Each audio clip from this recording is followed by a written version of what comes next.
Hey, what is up, everyone? Today we got a pretty unique story. It's narrated by Frederick Surrey. Get cozy and watch till the end, guys. Imagine a world where the air itself tastes of copper and ash, where the sky has not been blue for 10,000 years, blotted out instead by columns of smoke so vast they could swallow entire continents, where the ground beneath your feet is not soil or stone, but layer upon layer of ancient metal, built up over millennia like geological strata made of iron and adamantium and forgotten alloys that no living soul remembers the name of. Imagine a world where every breath you take is filtered through a rebreather mask, where every heartbeat is monitored by a machine older than your bloodline, and where the greatest aspiration a human being can hold is not wealth, not love, not freedom, but the privilege of replacing their own beating heart with something cold and mechanical, and, in the eyes of their faith, infinitely more perfect. As this is the world of the Forge world, this is the cradle of the tech priest, and tonight, we are going to walk that long and winding road together, from the very first breath a child takes in the shadow of a manufactorum chimney, all the way to the moment when the last scrap of organic flesh is willingly surrendered to the embrace of sacred metal. We are going to talk about what it truly means to become a tech priest in the grim darkness of the far future. Not just the rituals, not just the augmentations, not just the prayers and the canticles and the 16 sacred laws. We are going to talk about the journey itself, the sacrifice, the transformation, the slow, deliberate, and deeply unsettling process by which a human being becomes something that is, by any reasonable definition, no longer entirely human at all. So settle in. Get comfortable. Let the hum of the machines surround you like a lullaby, and let us begin. To understand what a tech priest is, you first need to understand the organization they belong to, and that organization is the Adeptus Mechanicus. Now, in the Imperium of man, there are a lot of powerful institutions. You have the Astra Militarum with its billions of soldiers. You have the Adeptus Astartes, the legendary space marines. You have the Inquisition with its shadowy agents and its near unlimited authority. But none of these institutions, not a single one, could function for more than a handful of years without the Adeptus Mechanicus, because the Mechanicus are the ones who build the guns. They are the ones who maintain the ships. They forge the power armor. They consecrate the engines. They keep the lights on in a galaxy that would otherwise descend into total technological darkness within a generation. The Adeptus Mechanicus is, in the simplest possible terms, the engineering and scientific arm of the Imperium of man. But calling them engineers or scientists does not even begin to capture what they truly are. They are a priesthood, a religious order devoted to the worship of the machine god, a deity they call the Omnissiah, and they believe with absolute, unshakable conviction that knowledge itself is the supreme manifestation of divinity, that machines are holier than flesh, that the human body, with all its weaknesses and imperfections and messy biological processes, is merely a temporary vessel meant to be improved upon, upgraded, and eventually replaced with something better, something mechanical, or something eternal. Their roots stretch back further than the Imperium itself. Long before the Emperor of Mankind united the warring factions of Terra and launched the Great Crusade to reclaim the galaxy for humanity, the cult Mechanicus already existed on Mars. During the Age of Strife, that nightmarish period when warp storms cut off human worlds from one another and civilization collapsed across the galaxy, Mars endured. Its people survived the catastrophe, but they were changed by it. The old sciences and technologies that had once been understood in rational, empirical terms became something else entirely. They became sacred mysteries. The knowledge of how to maintain a fusion reactor or repair a void shield generator was no longer a matter of education and training. It became a matter of faith, of ritual, of prayer. And so the cult Mechanicus was born. Not out of superstition in the way you might think, but out of necessity. When the people of Mars looked out at a universe that had descended into madness and horror, when they saw the warp storms raging across the sky, and felt the touch of things that should not exist pressing against the thin membrane of reality, they reached for the only stability they could find. And that stability was in the machines. The machines did not go mad. The machines did not mutate. The machines kept working, kept producing, kept sustaining life, even as everything organic seemed determined to tear itself apart. To the people of Mars, the machines became divine, and the knowledge required to maintain them became the most precious substance in the universe, more valuable than gold, more sacred than prayer. As by the time the Emperor arrived on Mars in the late 30th millennium, the cult Mechanicus was already a fully formed religion with its own hierarchy, its own rituals, its own theology, and its own considerable military power. The Emperor, being the profoundly pragmatic individual that he was, recognized immediately that he needed the Mechanicus far more than they needed him. He needed their factories, their fleets, their technological expertise. He needed the weapons and armor and starships that only Mars could produce. And so he struck a deal with them, a political arrangement known as the Treaty of Mars, or, as the Mechanicus themselves called it, the Treaty of Olympus Mons. The terms of this treaty were remarkably favorable to the Mechanicus. But in exchange for supplying the Emperor's armies with everything they needed for the Great Crusade, Mars would retain its political sovereignty. The cult Mechanicus would be allowed to continue practicing its religion, even though the Emperor's own official doctrine, the imperial truth, was explicitly atheistic and denied the existence of gods. The Mechanicus would be allowed to govern their own worlds, their own people, their own affairs, with minimal interference from Terra. In return, the Emperor would be recognized by the Mechanicus as the Omnissiah, the physical manifestation of the machine god in the material universe. It was a compromise that truly satisfied nobody, but it worked. It has continued to work, more or less, for over 10,000 years. The Fabricator General of Mars still sits on the Council of the High Lords of Terra, a wielding political power second only to the most senior officials of the Imperium. The Mechanicus still maintains its independence, its religion, its monopoly on advanced technology. And the rest of the Imperium still depends on them for virtually everything that has a circuit board, a power cell, or a moving part. This is the institution that a tech priest serves. This is the faith they devote their lives to. And this is the world they are born into, whether by chance, by selection, or by design. Now let us talk about that birth. Let us talk about what it is actually like to grow up on a forge world, and how that experience shapes the men and women who will one day stand in crimson robes with mechadendrites coiling from their spines, whispering prayers in a language made entirely of ones and zeros. A forge world is not a planet in any conventional sense. Oh, it has a surface, and that surface technically rests upon a geological foundation of rock and mineral. But you would never know it to look at it. The surface of a forge world is covered, sometimes entirely, in thousands of years of accumulated industrial infrastructure. Massive factory complexes soar into the polluted sky like the cathedrals of some mechanical god, which is, of course, exactly what they are.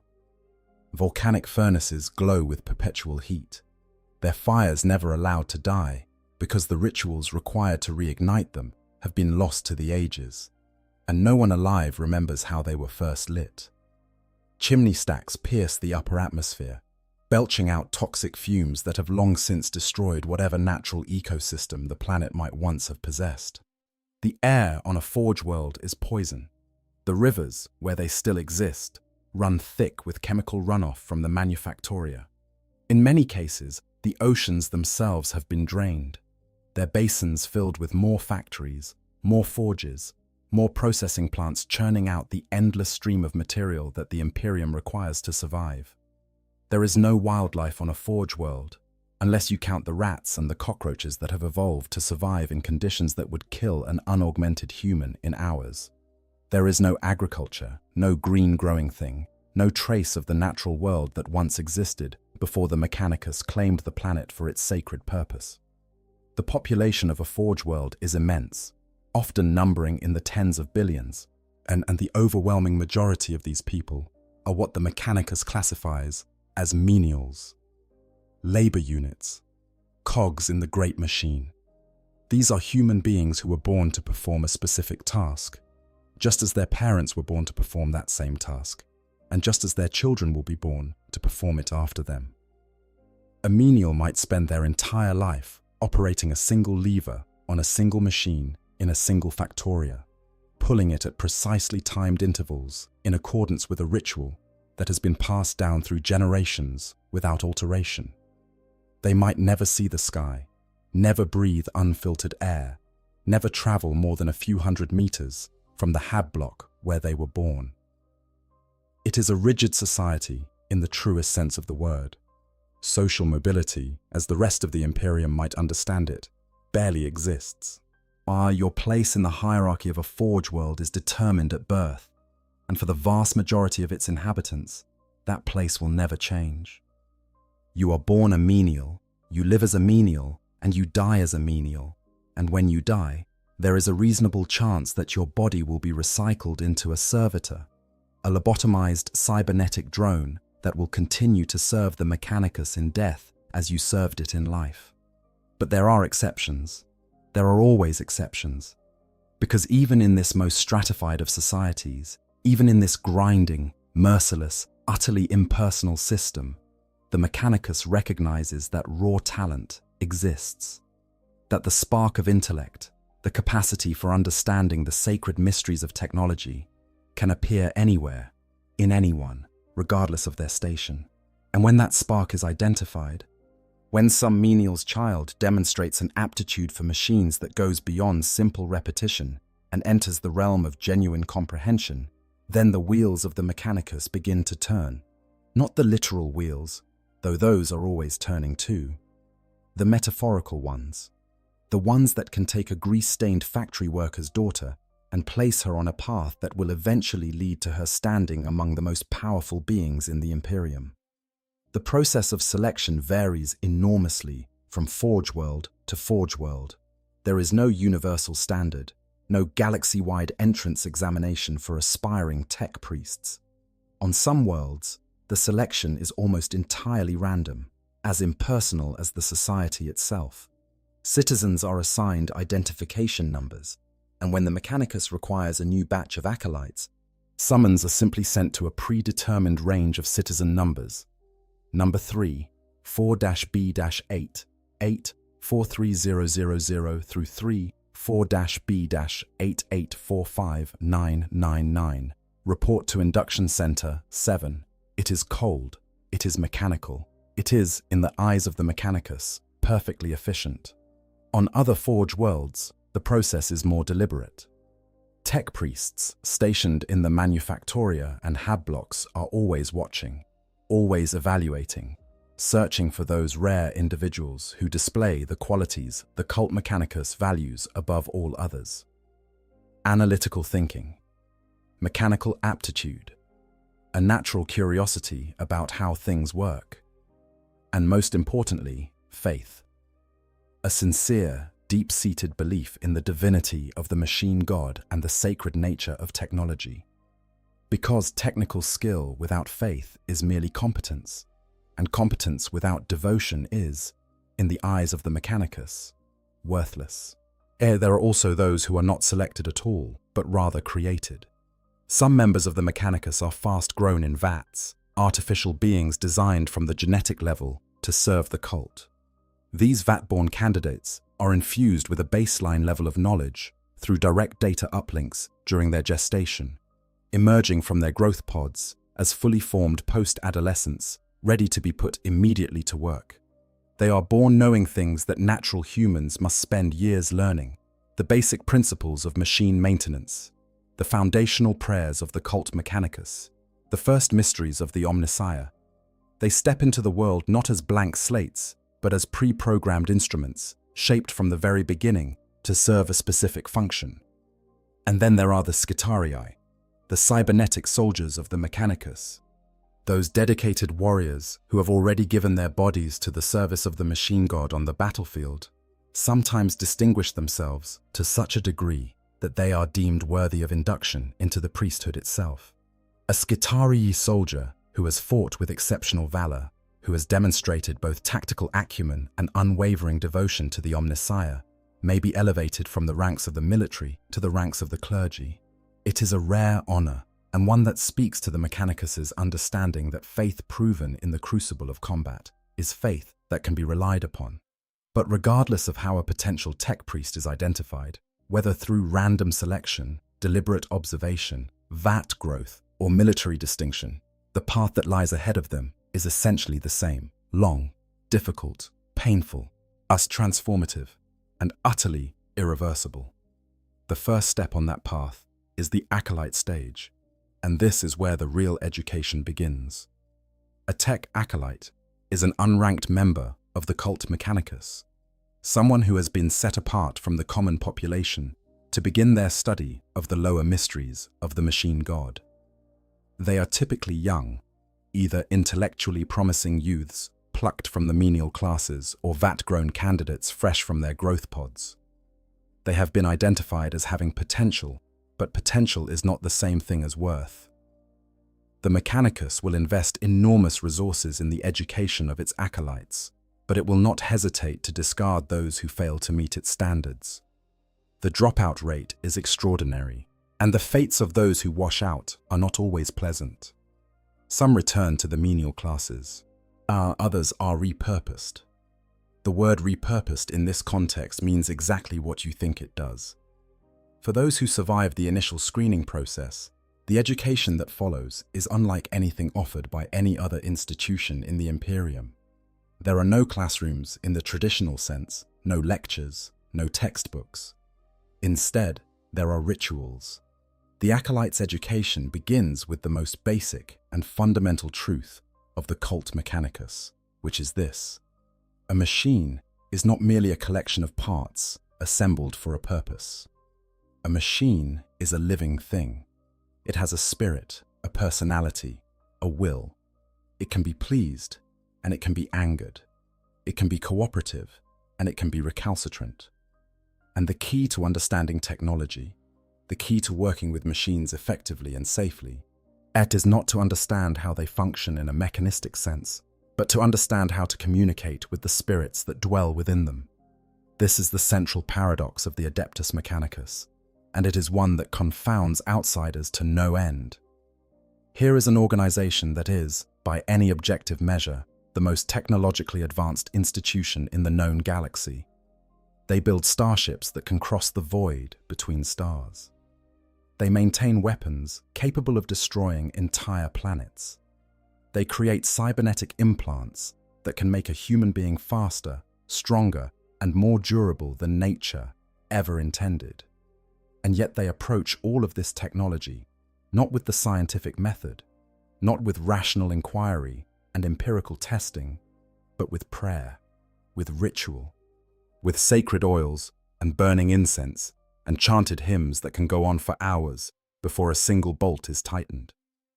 To an outsider, this looks like superstition, like ignorance dressed up in red robes and fancy titles.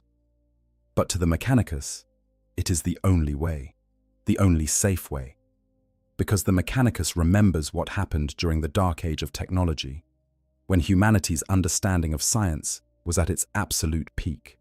They remember the men of iron, the artificial intelligences that turned on their creators and nearly wiped humanity from existence. They remember the catastrophic consequences of treating technology as a purely rational endeavor, of building machines without reverence, without respect, without understanding that there are forces at work in the universe that transcend mere physics and chemistry. And so the rituals persist. The prayers continue. The sacred oils are applied with meticulous care to joints and bearings and circuit boards, not because the oils actually accomplish anything in a mechanical sense, but because the act of applying them is an act of devotion, an act of respect, an acknowledgement that the machine spirit within the device is worthy of veneration, and that to neglect these rites would be to invite disaster.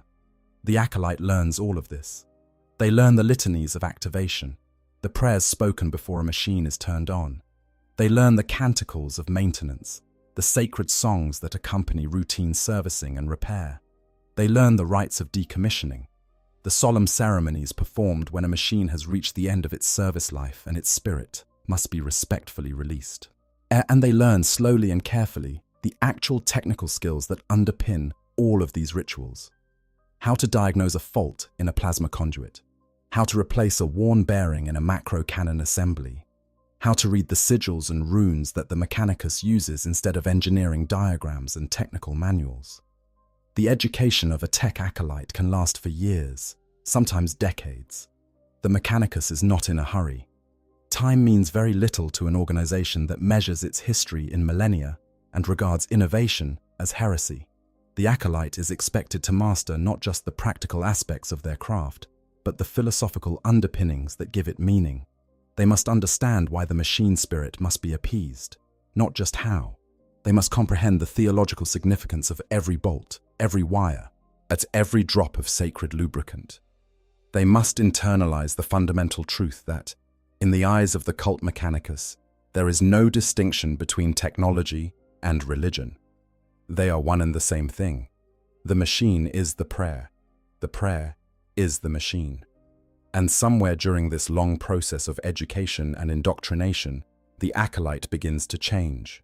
Not just mentally, not just spiritually, but physically. Because the cult Mechanicus does not merely teach its members to revere the machine. It teaches them to become the machine. And that transformation begins with the first cut, the first incision. The first time cold metal is placed against warm flesh, and the boundaries between human and machine begin slowly and irrevocably to blur. But we will get to that. We will get to the augmentations, to the mechadendrites and the bionic eyes and the replacement of soft organic tissue with hard, unyielding steel. First, there are mysteries to be revealed. There is a theology to be understood, because you cannot truly comprehend what it means to become a tech priest unless you first understand what a tech priest believes. And what they believe is, by any standard, one of the strangest and most fascinating religions in the entire Warhammer 40,000 setting. The theological framework of the cult Mechanicus is built upon a sacred trinity, and if that sounds familiar, it should, because the parallels to certain real-world religious traditions are quite deliberate. The first member of this trinity is the machine god, the Deus Mechanicus, the supreme and ultimate deity who exists as an immanent spiritual force pervading all of creation. Os, the machine. God is not a person, not a being with thoughts and desires and a face you could put on a stained glass window. The machine god is more like a universal principle, a fundamental truth woven into the fabric of reality itself. The machine. God is the reason that machines work, the reason that gears mesh and circuits conduct and engines fire. The machine god is the intelligence behind the design, the will behind the function, the divinity that separates a mere collection of parts from a working, living machine. The second member of the Trinity is the Omnissiah, the physical manifestation of the machine god in the material universe. Officially, the cult Mechanicus maintains that the Emperor of mankind is the Omnissiah. This was the theological compromise that made the Treaty of Mars possible, and it has endured for 10,000 years. But privately, within the inner circles of the Mechanicus, this identification is not universally accepted. There are factions within the cult who believe that the true Omnissiah has not yet revealed itself. There are those who suspect that the Emperor, for all his vast knowledge and power, is not the genuine article. And there are darker whispers still, suggestions that the true object of the Mechanicus's worship may lie sleeping somewhere deep beneath the surface of Mars itself, in a place called the Noctis Labyrinthus, a being of such alien power that to look upon it would be to go mad. These theological disputes have fueled countless schisms and conflicts throughout the history of the Mechanicus, the most devastating of which was the Schism of Mars during the Horus Heresy, when fully half the Mechanicus turned traitor, and sided with the War Master against the Emperor. But in public, in official doctrine, the identification of the Emperor as the Omnissiah is maintained. It is the glue that holds the alliance between Mars and Terra together. It is the fiction upon which the entire political relationship between the Mechanicus and the wider Imperium is built. The third and final member of the Trinity is the motive force. If the machine god is the intelligence behind creation, and the Omnissiah is that intelligence made manifest, then the motive force is the energy that makes it all move.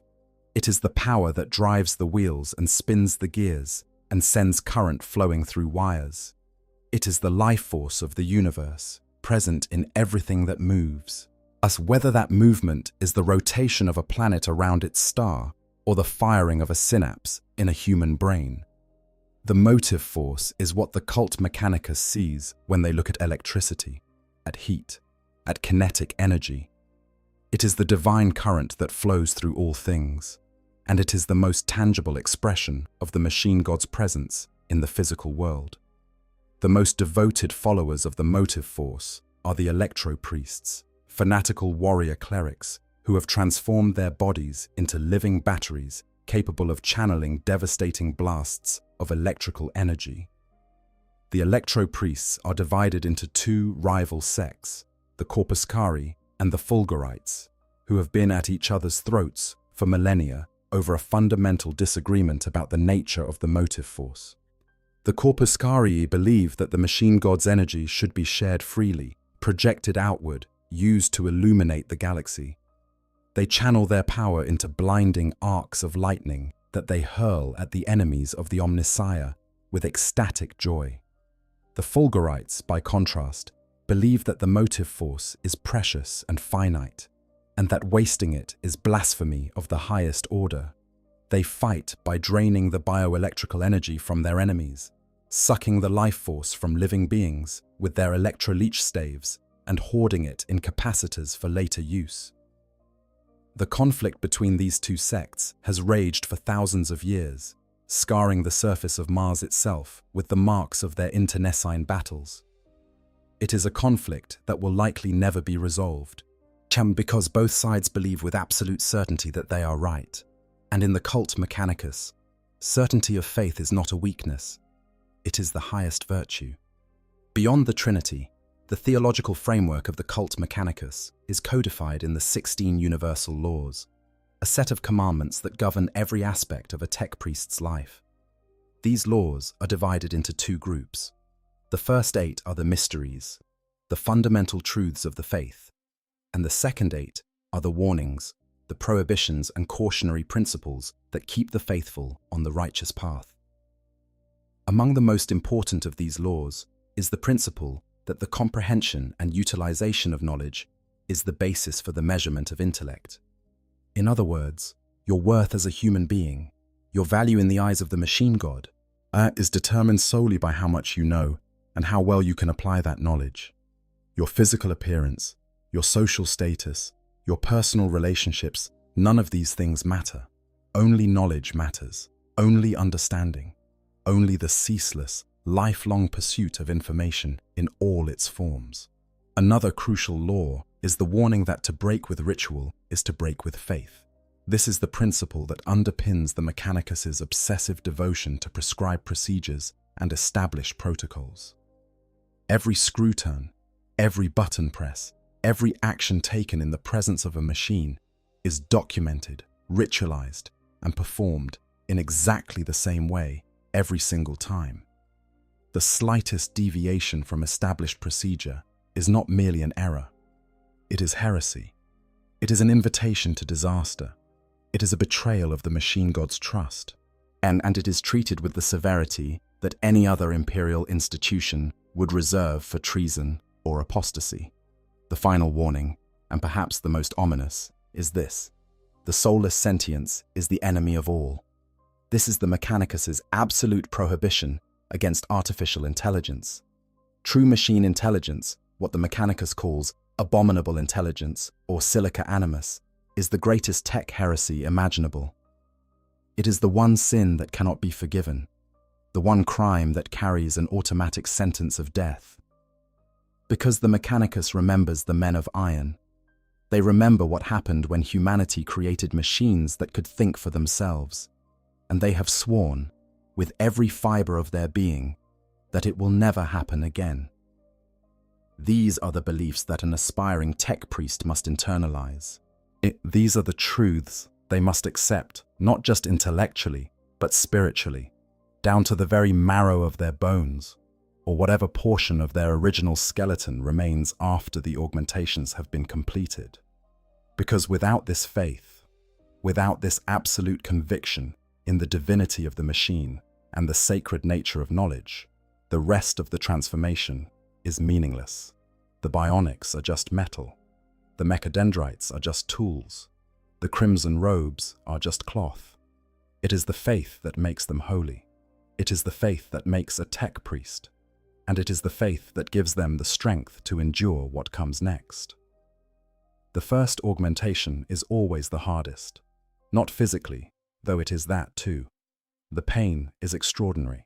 One becomes eventually, just another memory becomes, eventually, just another memory in an increasingly mechanical mind. No, the first augmentation is the hardest because of what it represents. It is the moment when the aspiring tech priest crosses a threshold that can never be uncrossed. The moment when they cease to be entirely human and become, for the first time, something else. Something in between. Something that the cult Mechanicus considers sacred, and that the rest of humanity, when they are being honest with themselves, often finds deeply unsettling. The standard set of initial implants given to a newly ordained tech priest is known collectively as the Mechanicus implants, and there are 7 of them. The 7 sacred modifications that mark the transition from acolyte to priest, from student to servant, from human to something more. Let us go through them one by one, because understanding what each of these implants does is essential to understanding what a tech priest becomes. The first is cranial circuitry. This is a series of linked processors and data wafers that are surgically implanted directly into the brain, woven through the neural tissue like threads through fabric. Cranial circuitry serves as the foundation for all subsequent mental augmentations, creating a direct interface between the organic brain and the mechanical systems that will eventually supplement and, in many cases, replace its functions. With cranial circuitry installed, a tech priest can process information faster than an unaugmented human, or access stored data with perfect recall, and interface directly with other machine systems through specialized ports embedded in their skull. The circuitry also allows for communication through the noosphere, a kind of digital information layer that senior Mechanicus members can access directly with their thoughts, sharing data and sensory impressions in ways that would be completely impossible for an unaugmented mind. The second implant is the electrograft, a small device usually implanted in the palm of the hand or at the base of the skull that allows the tech priest to directly interface with machines through physical contact. By touching a machine and activating their electrograft, a tech priest can commune with the machine spirit within, reading diagnostic data, issuing commands, and sensing the spiritual state of the device in a way that goes far beyond what any external sensor or diagnostic tool could provide. The electrograft is, in many ways, the most symbolically important of the initial implants, because it represents the first tangible connection between the tech priest's consciousness and the machine world. It is the moment when the boundary between human and machine begins to dissolve. The third is the electou inductors. These are metallic circuit patterns that are implanted subdermally, running beneath the skin in spiraling designs that serve both a functional and a devotional purpose. Electou inductors allow the tech priest to channel small amounts of electrical energy through their body, enough to power minor devices, activate simple machines, or deliver a mild electric shock to an uncooperative piece of equipment. But they also serve as a mark of faith, a visible sign of the tech priest's devotion to the Omnissiah. The patterns are often quite beautiful in their own way. intricate geometric designs that glow faintly beneath the skin, casting a pale blue light that marks the tech priest as something other than merely human. The fourth implant is the respirator unit, a device that partially or completely replaces the organic lungs with a mechanical breathing apparatus capable of filtering toxins, recycling oxygen, and sustaining the tech priest in environments that would kill an unaugmented human in minutes. Given the nature of the environments that tech priests regularly work in, from the toxic manufactoria of forge worlds to the irradiated wastelands that surround them, as a reliable respirator is not a luxury, it is a necessity. The distinctive wheezing, hissing sound of a tech priest's respirator is often the first indication of their presence. A mechanical breathing that sounds nothing like the organic variety, rhythmic and precise and utterly devoid of the variations in tempo and volume that characterize natural respiration. The fifth is the cyber mantle, an augmentation to the spinal column and nervous system that serves as the mounting point for all subsequent external augmentations. The cyber mantle is a framework of metal and ceramite that is fused directly to the spine, extending from the base of the skull to the small of the back. It provides structural support, neural connectivity, and power distribution for everything that will eventually be attached to it. Kit from mechadendrites to weapon mounts to sensor arrays. Installing a cyber mantle is one of the most invasive and painful procedures in the initial augmentation sequence, and it fundamentally changes the way the tech priest's body works. From this point forward, their spine is no longer merely a column of bone and cartilage. It is a mechanical chassis, a mounting rail for the tools and weapons and sensory devices that will define their role within the mechanicus. The sixth implant is the potentia coil, an internal power source that generates the electricity needed to run all of the tech priest's cybernetic systems. The potentia coil is typically installed in the chest cavity, replacing or supplementing the organic heart, and it draws its energy from a combination of the body's own bioelectric field and external power sources accessed through induction charging. The coil hums constantly, a low-frequency vibration that the tech priest feels in their chest at all times, a perpetual reminder that they are no longer powered solely by the biological processes of organic life, but by something engineered, something deliberate, something that connects them to the same divine current that flows through every machine in the galaxy. And the seventh and final initial implant is the memorance implant, a data storage device that supplements the organic brain's capacity for memory and information processing. The memorance implant allows the tech priest to record sensory experiences with perfect fidelity, store vast quantities of technical data, and access that information instantaneously when needed. It is, in essence, an internal hard drive grafted onto the human brain, and it is both a tremendous advantage and a subtle but profound loss. Because the memories stored in a memorance implant are perfect, yes, but they are also cold. They lack the emotional coloring, the subjective warmth, the imprecise but deeply human quality of organic memory. A tech priest can recall every detail of a conversation they had 30 years ago, every word, every gesture, every fluctuation in temperature and ambient noise. But they cannot remember what it felt like. The emotion, the meaning, the human context of the experience is lost, replaced by data that is accurate but somehow empty. These 7 implants are just the beginning, but they are the foundation upon which a lifetime of further augmentation will be built. Because becoming a tech priest is not a one-time event. It is a process, an ongoing, never-ending process of improvement and refinement that continues until the day the tech priest finally expires, assuming they ever do. I want to take a quick second here to just share something personal, because this part of the lore genuinely gets to me every time I sit down with it. The whole tech priest concept is one of those things that made me fall in love with 40k in the first place. There's something so unsettling about a society that worships technology and no longer understands, and then asks its members to literally carve away pieces of themselves to get closer to that mystery.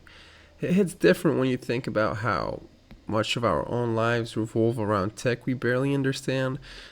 Like, I couldn't tell you how my phone actually works on a hardware level, and yet I am dependent on it for basically everything. The Mechanicus just takes that relationship and pushes it to the most extreme and horrifying conclusion imaginable. And honestly, the thing that stays with me the most is the loneliness of it. The idea that every augmentation makes you better at your job but worse at connecting with the people around you. That trade off haunts me, and I think about it way more than I probably should. But, anyways, I just wanted to share that thought, and let's get back to the video. Many tech priests live for centuries, their biological aging arrested by increasingly sophisticated life extension technologies, their failing organs replaced one by one with mechanical substitutes, their bodies gradually becoming less flesh and more metal with each passing decade, until the original human being is little more than a small cluster of neurons suspended in a nutrient bath, somewhere deep within a walking fortress of steel and adamantium. The most iconic of all tech priest augmentations is the mechadendrite. These are mechanical limbs, tentacle-like appendages that are hardwired directly into the tech priest's central nervous system through the cyber mantle and controlled using neural impulses, just like a biological limb. Mechadendrites are constructed from metallic alloys with small motors and actuators encased within their armored shells, and they are designed to serve an enormous variety of functions.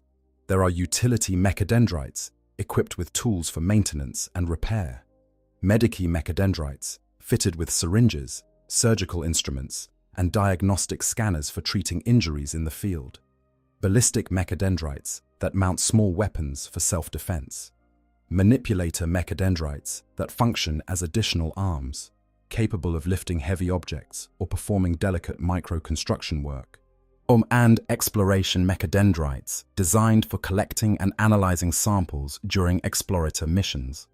A mechadendrite is attached to the spine through the cyber mantle, and each one requires extensive calibration and training before the tech priest can use it effectively.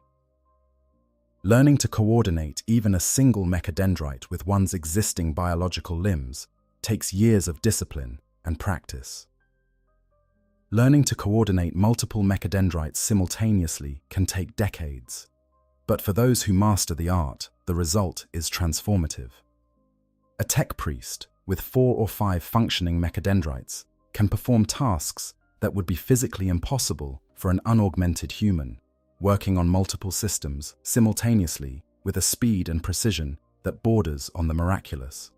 It is said that the number of mechadendrites coiled around a tech priest's robed figure is an excellent indicator of their rank within the priesthood of Mars. The more tentacles, the more senior the priest, the more trust that has been placed in them, and the more of their humanity they have surrendered in pursuit of mechanical perfection. But the mechadendrites are just the most visible augmentations.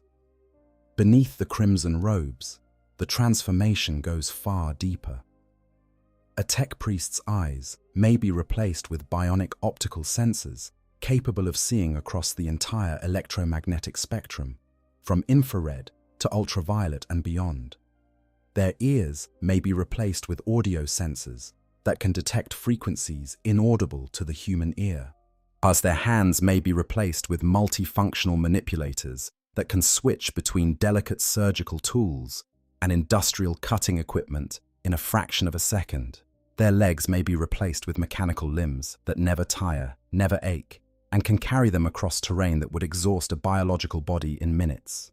Some tech priests go even further.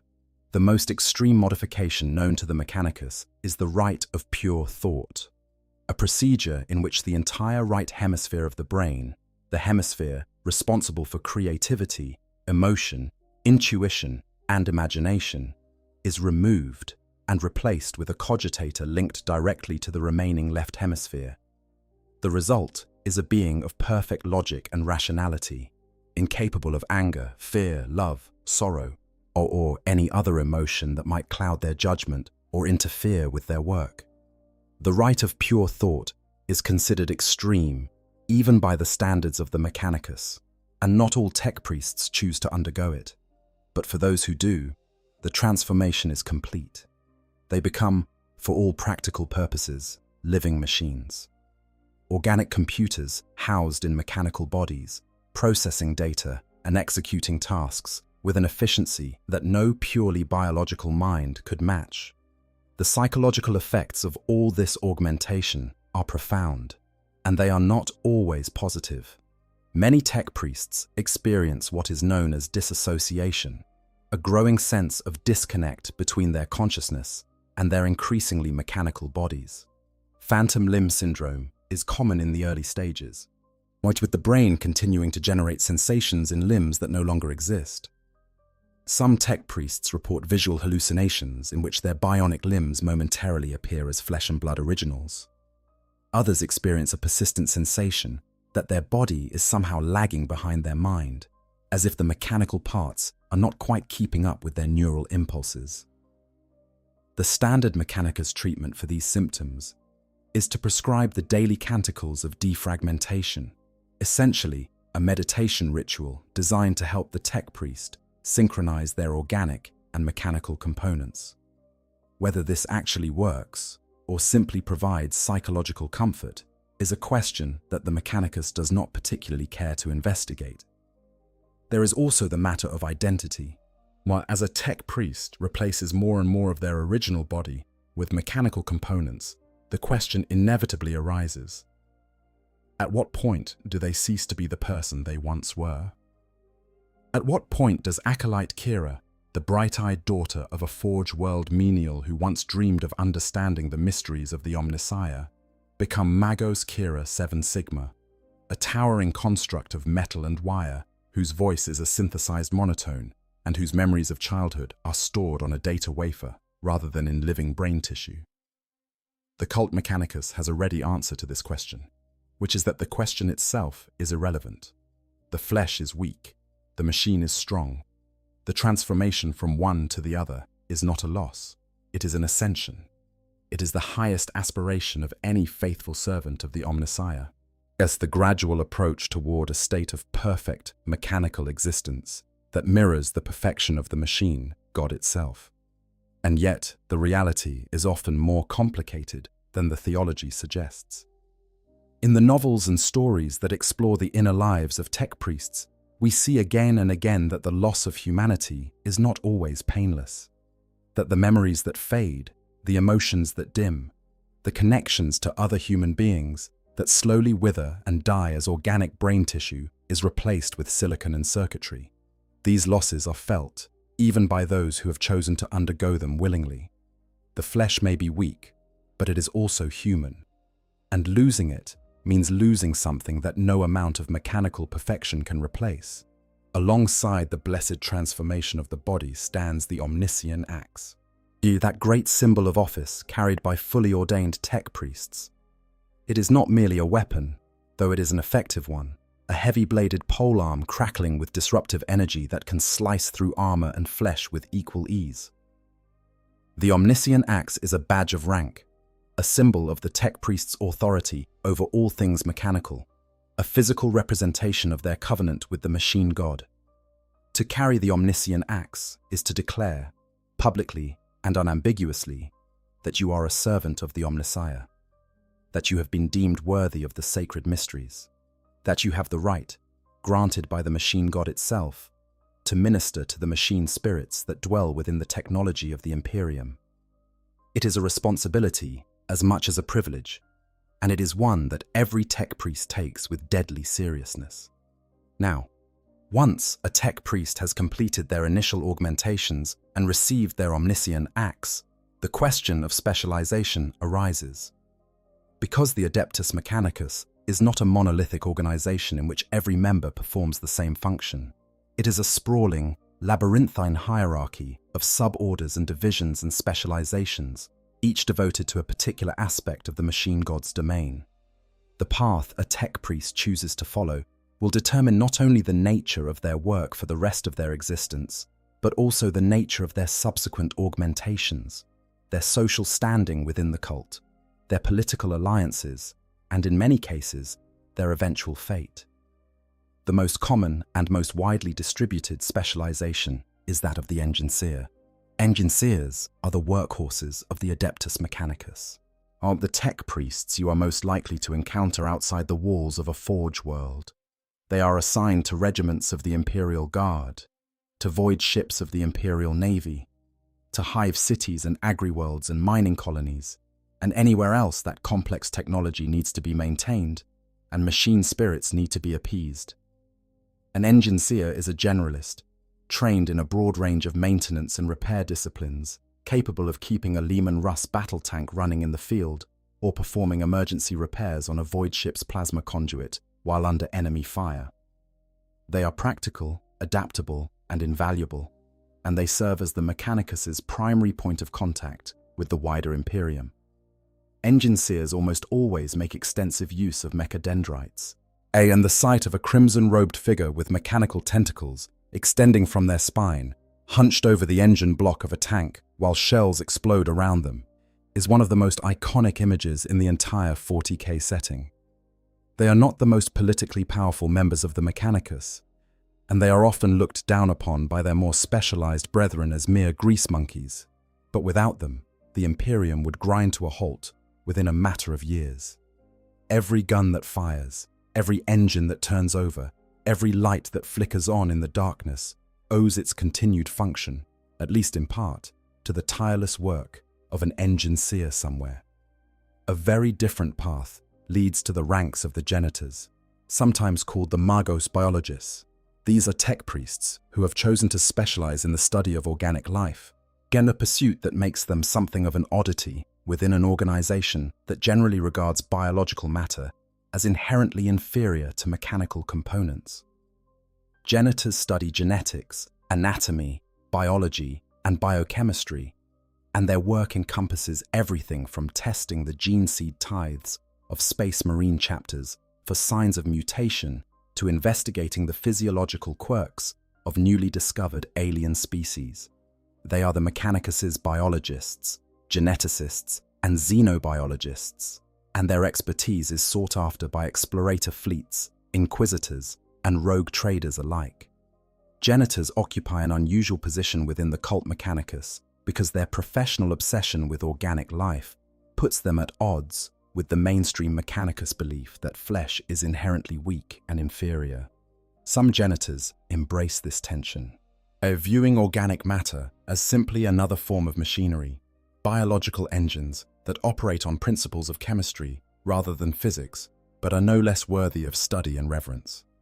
Others go further, arguing that biological enhancement through genetic engineering is every bit as valid as cybernetic augmentation, a position that places them on the radical fringe of Mechanicus theology and occasionally gets them in trouble with more conservative colleagues. Within the Janitor Order, there are numerous sub-factions and philosophical schools, each with their own views on the proper relationship between flesh and machine. The Apexists believe that the perfect form can only be achieved through adversity, and they are constantly seeking ways to test and strengthen the human body through controlled exposure to extreme conditions. But the Companions of Vogel advocate for forced genetic augmentation of the entire human species, arguing that baseline humanity is insufficient for the challenges that lie ahead. This is a position that many within the Mechanicus and the wider Imperium consider dangerously close to heresy, as it implies that the human form, as created by the machine god, is somehow inadequate. And then there are the various xenobiologist subsects, groups like the Circle Varnak, which is dedicated to studying the Tyranids, in order to find ways to counter their terrifying capacity for biological adaptation. Another major specialization is that of the Logis, a tech priest devoted to the disciplines of mathematics, data analysis, and statistical prediction. A Logis serves as a logistician, an analyst, a forecaster, using their prodigious computational abilities to predict future trends, calculate optimal resource allocations, and provide strategic guidance to both the Mechanicus and the wider Imperium. They are regarded by the cult Mechanicus as almost prophetic figures, their mathematical models treated with the same reverence that other imperial institutions might reserve for the pronouncements of astropaths or the predictions of sanctioned psychers. A Logis can process information at speeds that would be impossible for an unaugmented human mind, running trillions of calculations in the time it takes a normal person to draw a single breath. and their conclusions are treated with corresponding respect. The artisans are the master craftsmen of the Mechanicus, is tech priests who have devoted their lives to the design and construction of new machines and the restoration of ancient ones. Artisans oversee the building of everything from ornate gamma pistols to the mind-boggling immensity of Arch Mechanicus ships, and their work is considered among the most sacred in the entire cult. To create a new machine is to participate in the ongoing work of the machine god, to bring into existence a new vessel for the divine spark of the motive force. It is a responsibility that artisans take with immense seriousness, and the rituals associated with the construction of a new device, particularly a major piece of military hardware like a Titan or a Baneblade, can last for months and involve thousands of participants. For those with a more martial inclination, there is the path of the Magos Dominus. These are tech priests who have specialized in the art of warfare, trained in tactical analysis and battlefield command, and responsible for leading the Mechanicus's battle congregations in combat. A Magos Dominus is heavily augmented for combat, armed with exotic weapons like eradication rays and phosphor serpenta, and protected by refractor fields and layered armor. They study the ancient and dreaded art of battle robotics, the science of commanding autonomous war machines like the Castellan robots of the Legio Cybernetica, and their knowledge makes them both feared and respected within the Mechanicus hierarchy. However, their focus on warfare also limits their political advancement within the priesthood, and as many of their more academically inclined colleagues view the Dominus as dangerously close to prioritizing destruction over knowledge. The rune priests hold a position of unique importance within the Mechanicus. These are tech priests responsible for performing the rituals required to awaken machine spirits, a process that involves the scribing of sacred runes and the chanting of cult Mechanicus liturgies over the devices to be so awakened. Runa priests spend decades studying what the Mechanicus calls intuitive mechanics, which is essentially a polite term for speculation and improvisation. They are the tech priests who are called upon when standard procedures fail, when a machine spirit refuses to respond to conventional rituals, when something needs to be done that is not covered by any existing protocol. In any other organization, they might be called troubleshooters. In the Mechanicus, they are called prophets. And then there are the transmechanics, the tech priests who specialize in the maintenance and operation of communication systems and data networks. The lex mechanics, who serve as the librarians and scribes of the Mechanicus, compiling and organizing the vast quantities of data that the cult accumulates in its ceaseless pursuit of knowledge. The Secutors and Myrmidons, warrior priests who devote themselves to the martial applications of technology. The techno-shamans, mysterious figures who operate on the fringes of Mechanicus orthodoxy, employing methods that their more conventional colleagues regard with suspicion. And of course, the electro-priests, those fanatical warriors of the motive force we discussed earlier. Yeah, the lightning-wreathed holy men and women who trail behind sacred machines like pilgrims following a saint's reliquary, their bodies transformed into living conduits for the divine current that flows through all things. The Corpuscari, blazing with energy, eager to share the machine god's light with every creature and machine not already so aligned. The Fulgurites, clutching their electroleech staves, surrounded by protective veils of lightning, seeking to reclaim the motive force from the unworthy and hoard it in the name of the Omnissiah. Each of these specializations represents a lifetime of study, a unique set of augmentations tailored to the specific demands of the role, and a distinct philosophical perspective on the nature of the machine god and the proper relationship between flesh and metal. A genitor who has spent centuries studying the biological mysteries of alien species will have a very different worldview from a Magos Dominus who has spent those same centuries commanding armies on the battlefield. An artisan who creates will see the universe differently from a Secutor who destroys. And an engineer who spends their life maintaining the technology of the wider Imperium will have a profoundly different experience from a lex mechanic who spends theirs buried in the archives of a Forge World library. But they all share one thing in common: They all serve the machine god. They all pursue knowledge, and they all, in their own way, are walking the long road from flesh to metal, from humanity to something else. From the imperfect biological machine that they were born as to the perfect mechanical construct that they aspire to become. There is, however, one pursuit that transcends all specializations. One quest that unites every faction and suborder within the Mechanicus under a single banner of shared purpose.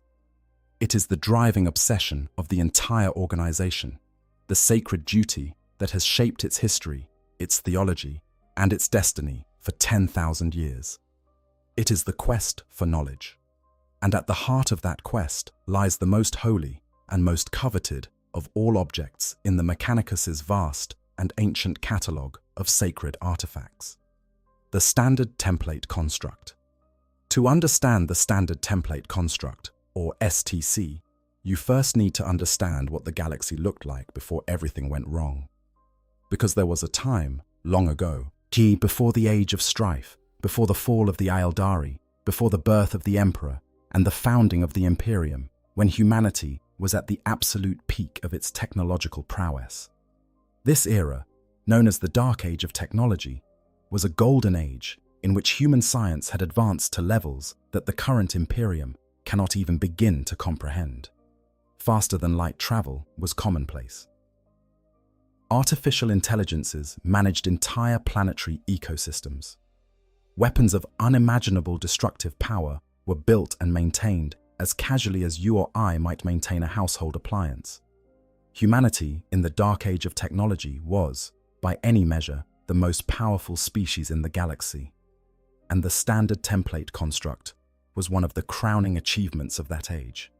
An STC was essentially a database, as a computerized repository of every piece of technical knowledge that a human colony could possibly need. Every blueprint, every manufacturing process, every engineering principle, everything required to build a functioning civilization from scratch was stored within an STC. They were designed to be sent out with colonist groups traveling to new worlds, ensuring that even if a colony was cut off from the rest of humanity for centuries, it would still have access to all the knowledge needed to survive and prosper. When the Age of Strife came and civilization collapsed across the galaxy, the STCs fell into disuse. Some were damaged, some were destroyed, some were lost entirely, buried beneath the ruins of dead civilizations or drifting in the wreckage of long-destroyed ships. And as the millennia passed and the knowledge they contained was lost, the STCs went from being practical tools to being objects of almost mythological significance.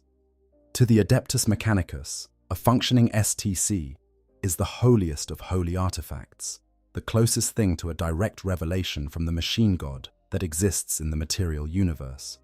Finding one would be like finding the answer to every question the Mechanicus has ever asked, every mystery they have ever pondered, every problem they have ever failed to solve. In reality, working STCs are practically unknown in the current era. What the Mechanicus finds, on those rare and momentous occasions when they find anything at all, are fragments, damaged databases, partial blueprints, printouts from STCs that have long since been destroyed, are copies of copies of copies degraded by time and neglect until only a fraction of the original information remains legible. And yet even these fragments are considered sacred beyond measure. The discovery of even a partial STC printout is enough to make the discoverer a hero of the Mechanicus, celebrated for generations. The most famous STC discovery was made by techno-archaeologist Arkan Land during the very earliest days of the Imperium. Exploring the labyrinthine catacombs beneath the surface of Mars, a vast underground complex known as the Librarius Omnis, Land discovered the STC databases for what would become the Land Raider battle tank and the anti-gravitic plates that would eventually be used in the Land Speeder. Both technologies are named after him, and a mark of the extraordinary honor accorded to anyone who recovers a piece of lost STC knowledge. But perhaps the most telling illustration of just how valuable even the smallest STC fragment can be is the story of two Imperial Guard scouts who, during a routine mission, discovered an STC printout for a combat knife. Not a superweapon, not a new class of starship, a knife, a simple, sharp piece of metal designed for cutting things. But it was sharper, lighter, and tougher than any knife currently in production. The two scouts were hailed as heroes of the Imperium. They were each given an entire planet. 30 chapters of Space Marines adopted the new knife design, all for a slightly better blade. That is how desperate the Mechanicus is for knowledge. That is how much they have lost. And that is what drives them every day. It's across every sector of the galaxy to keep searching, to keep exploring, to keep sending their explorator fleets into the darkest and most dangerous corners of the void in the hope, the fading, increasingly desperate hope, that somewhere out there, in the ruins of a dead world or the wreckage of an ancient ship, there is an STC waiting to be found. A piece of the machine, God's perfection, waiting to be reclaimed. The explorator fleets are the Mechanicus's primary instrument for this quest, and they are among the most impressive and most dangerous organizations in the entire Imperium. An explorator fleet is led by a Magos Explorator, or an Archmagos Veneratus, a senior tech priest who has devoted their existence to the pursuit of lost knowledge, and it can range in size from a handful of ships to a full armada hundreds of vessels strong.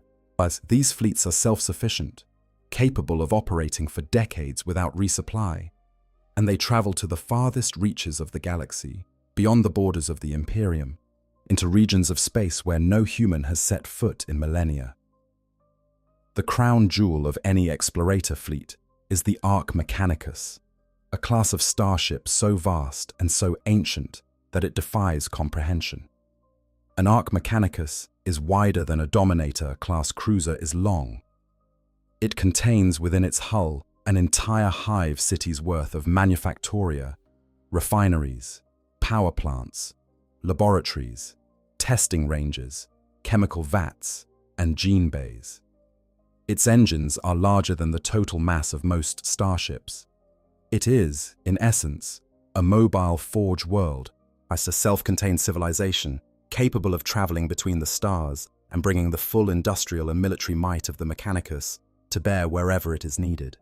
Only a handful of Arch Mechanicus ships are known to still exist, and each one is considered so valuable that the destruction of an entire forge world was once deemed an acceptable price to pay for the successful reactivation of one of these vessels. There is even a tantalizing rumor, supported by at least one credible account, that every Arch Mechanicus secretly contains within its systems a fully functional STC database, the very treasure that the Mechanicus has spent 10,000 years searching for.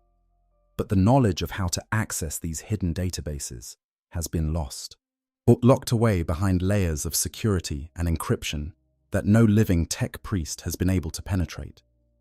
If this rumor is true, then the greatest irony in the history of the Adeptus Mechanicus is that they have been carrying the answer to their most sacred quest with them all along, aboard the very ships they use to search for it.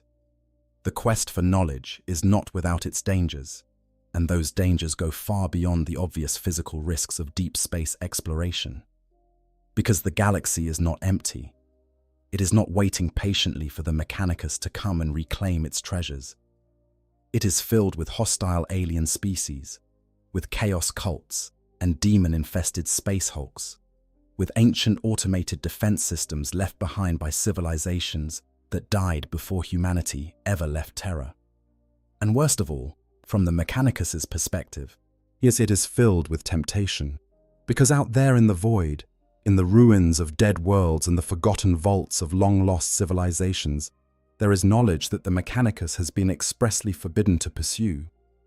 There is Xenos technology, devices built by alien minds according to alien principles that the Mechanicus considers profane and heretical.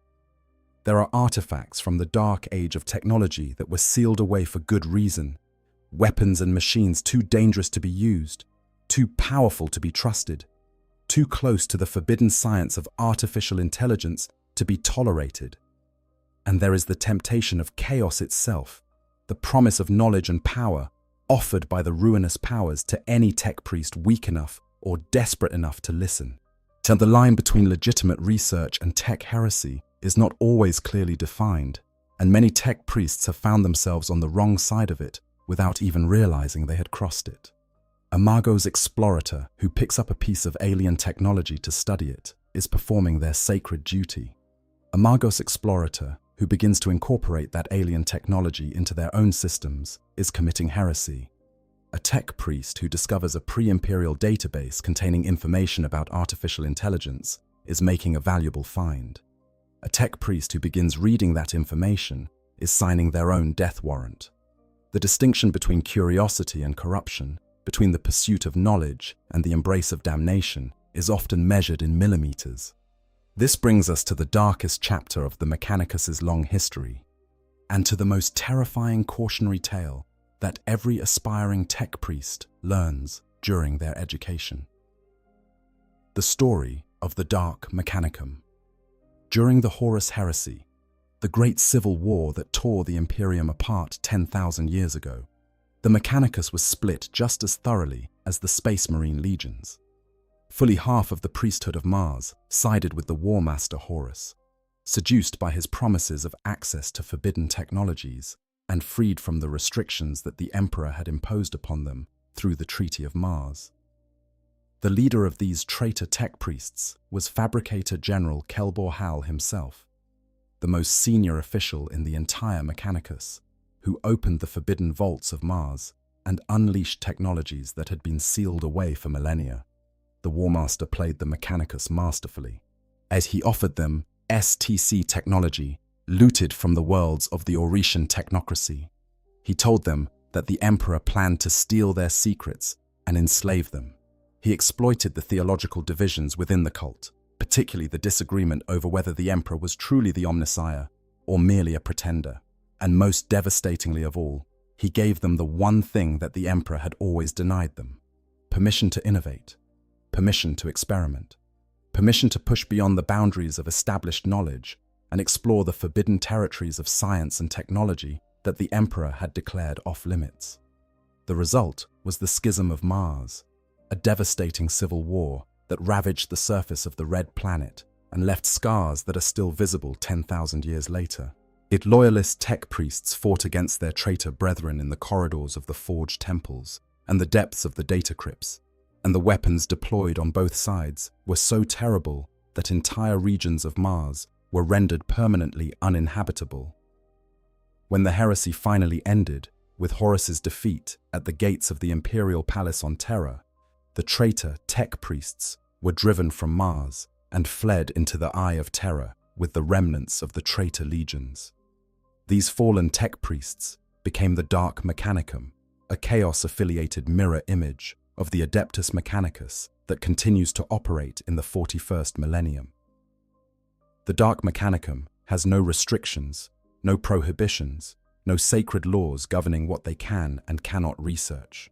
They freely develop artificial intelligence. They bind demons into machines, creating the horrifying fusion of technology and chaos known as demon engines. They experiment with Xenos technology, with warp-based sciences, with genetic manipulation that pushes the boundaries of what can still be called human. They are, in every sense, what the Adeptus Mechanicus would become if it abandoned its faith and embraced the unlimited pursuit of knowledge without any ethical or theological constraints. And they are the reason that every tech priest, from the lowliest acolyte to the most senior archmagos, is taught to fear the seduction of forbidden knowledge. Because the Dark Mechanicum is not an external threat, not really. It is a mirror, a reflection of what every tech priest could become if they allow their curiosity to overcome their faith, their ambition to outpace their devotion, and their desire for knowledge to eclipse their reverence for the machine god's laws. The Dark Mechanicum is a warning, and it is a warning that the Mechanicus takes very, very seriously. Within the ranks of the Mechanicus, there are dedicated orders tasked with rooting out tech heresy wherever it appears. The Ordo Malagra, sometimes called the Prefecture Magisterium, are the Mechanicus's own internal police force, specialists in identifying prescribed technology and tracking down tech priests who have strayed from the path of orthodoxy. They are also specialists in killing, because a tech priest who has succumbed to heresy is often a heavily augmented and extremely dangerous individual, and bringing them down requires a particular set of skills. Then there are the Magos Juris, while to suppress are collectively known as the Orders of High Herotechnica, and they include some of the most dangerous knowledge in the galaxy. The creation of artificial sentience, the abominable intelligence that brought humanity to the brink of extinction during the rebellion of the Men of Iron. The manipulation of the human genetic code, particularly as it relates to the mysteries of the Primarchs, the Custodes, or the creation of pariahs and other beings that exist outside the natural order. The deep study of the warp, and any attempt to harness its energies for technological purposes. And the manipulation of the laws of time, are an area of research so dangerous that even proposing it can be enough to attract unwanted attention from the Lord's Dragon, the mysterious inner circle of the Mechanicus, whose true nature and purpose remain shrouded in secrecy. These are the boundaries that a tech priest must never cross. These are the lines that separate the faithful servant of the Omnissiah from the damned heretic who has sold their soul for knowledge that was never meant for mortal minds. And the consequences of crossing those lines are absolute. There is no forgiveness. There is no rehabilitation. There is only destruction, as final and as complete as the Mechanicus can make it. But the temptation is always there. It is always whispering. Because the one thing that a tech priest desires above all else, the thing that drives them, defines them, and ultimately consumes them, is knowledge. And knowledge, by its very nature, does not respect boundaries. Let us now turn our attention to the military dimension of the Adeptus Mechanicus. Because while the pursuit of knowledge may be the Mechanicus's highest calling, the galaxy is not a place where scholars can afford to be unarmed. The enemies of the Imperium are legion, quite literally in some cases, and the Mechanicus has developed its own formidable military forces to protect its interests, defend its forge worlds, and prosecute the wars that the quest for knowledge inevitably brings them into contact with. The backbone of the Mechanicus's military power is the Skitarii, sometimes known as the Tech Guard. These are the cybernetic foot soldiers of the Adeptus Mechanicus, in armies of heavily augmented warriors who serve as the primary infantry force, alongside the towering god machines of the Collegia Titanica and the battle congregations of the cult, Mechanicus itself. To a person, the Skitarii are warriors born. They take pride in their sacred work, glorying in the power of the Omnissiah as it drives them to ever greater feats of martial prowess. The creation of a Skitarii soldier is a process shrouded in secrecy, closely guarded by the Mechanicus, and varying enormously from Forge World to Forge World. What is known is that it involves extensive cybernetic augmentation, far more invasive than what most Imperial citizens would ever undergo. During the conversion process, most of a Skitarii's organs and tissue are modified or entirely replaced with circuitry, bioplastic, and metal. Their legs, in particular, are almost universally replaced from the knee down with tireless mechanical limbs that allow them to march for days, weeks, even months without rest. Their senses are enhanced with targeting reticules and augmented optics that pick out targets with uncanny accuracy. And neural implants allow them to communicate directly with their commanders and with each other through streams of invisible data, fighting in perfect synchronization like the components of a single vast machine. Beneath their augmented battleware, the Skitarii are still technically human. They retain independent thought, which distinguishes them from the mindless servitors that make up much of the Mechanicus's labor force. But that independence is carefully managed. Emotional partitions are implanted to blunt excessive individuality, ensuring that a Skitarii soldier performs more like an unquestioning machine than a free-thinking human being. They communicate among themselves using skit code, a specialized dialect that is entirely incapable of expressing anything beyond tactical data. And they are permanently uplinked to their masters through neurosync implants, ensuring that the tech priests who command them always have full awareness of their soldiers' status, location, and combat effectiveness. One who looked for consistency in Skitarii augmentations would be sorely disappointed. The Mechanicus does not believe in standardization, at least not in the way that the Imperial Guard standardizes its equipment. A Skitarii soldier from one Forge world might have a punch-card skull slot and leather bellows for lungs, while simultaneously housing quantum bioware in their brain. Another might be bulked out with gene enhancement and synthetic muscle, a towering mountain of flesh and metal bristling with weaponized limbs. It is often said that were one of these enhanced warriors to be rendered down, traces of nearly every element known to their masters could be found somewhere in the remains. Skitarii are organized into legions, with each Forge world maintaining its own legion that is further divided into macroclades, cohorts, and maniples. A maniple is the basic combined arms unit of the Skitarii, typically consisting of 30 to 40 soldiers, along with a number of attached war machines.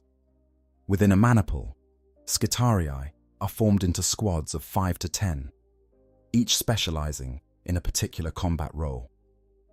Skitarii Rangers are long-range hunter-killers, armed with galvanic rifles that fire tiny bullets containing an electric charge, and they can pursue their quarry across an entire planet for decades without rest. Skitarii Vanguard are close assault troops, armed with radium carbines that fire toxic, radioactive rounds, and their long exposure to rad weapons makes them walking radiation hazards, weakening the constitution of any living thing that allows them too close. Sicarian infiltrators are stealth operatives, cyber assassins who can slip behind enemy lines and eliminate high-value targets with terrifying efficiency. And Sicarian rust stalkers are close combat specialists, armed with transonic blades that vibrate at frequencies capable of cutting through virtually any material. But the Skitarii, formidable as they are merely the foot soldiers of the Mechanicus's military. Above them, quite literally, stride the god machines, the Titans. A Titan is the largest and most powerful ground-based war machine in the Imperium's arsenal. These colossal bipedal walkers stand anywhere from 15 to over 50 meters tall, armored in layers of adamantium and ceramite thick enough to shrug off all but the most powerful weapons, and armed with guns capable of destroying entire city blocks with a single shot. They are the physical embodiment of the machine god's wrath, walking cathedrals of destruction that inspire awe and terror in equal measure. The ground shakes when they walk, the air screams when they fire, and the enemies of the Imperium, when they see a Titan bearing down on them, have a tendency to break and run, because fighting a Titan is not warfare, it is suicide. Titans are operated by the Collegia Titanica, also known as the Adeptus Titanicus, and they are organized into legions, each with its own history, heraldry, and traditions stretching back thousands of years. The Legio Invicta, the Legio Griffonicus, the Legio Ignatum. These are names that carry the weight of millennia, names that have been spoken with reverence and fear across the length and breadth of the galaxy. Each Titan Legion is based on a specific Forge world and bound to it by oaths of allegiance that are considered as sacred as any religious vow. The operation of a Titan requires not a simple pilot, but a princeps, a specially trained and augmented individual who interfaces directly with the Titan's machine spirit through a neural link called the manifold. This connection is profoundly intimate and profoundly dangerous. Princeps connects to the manifold. They do not become a passive entity. They become a powerful, ancient, and often volatile intelligence that has its own desires, its own memories, its own rage. When a princeps connects to the manifold, they do not merely control the Titan. They merge with it. They feel what it feels. They experience the Titans' memories of past battles, the echoes of princeps who came before them, the accumulated fury and grief and triumph of centuries of warfare, and they must constantly struggle to maintain their own identity, their own will, against the overwhelming pressure of the Titan's machine spirit, which is always pushing, always testing, always trying to subsume the human consciousness within its own mechanical, vast awareness. Many princeps lose this battle eventually. The longer they serve, the more deeply they bond with their Titan, until the line between human and machine becomes impossible to draw. Some princeps become so deeply merged with their Titans that they can no longer function outside of them. Others go mad, their personalities disintegrating under the weight of the machine spirit's ancient and alien consciousness.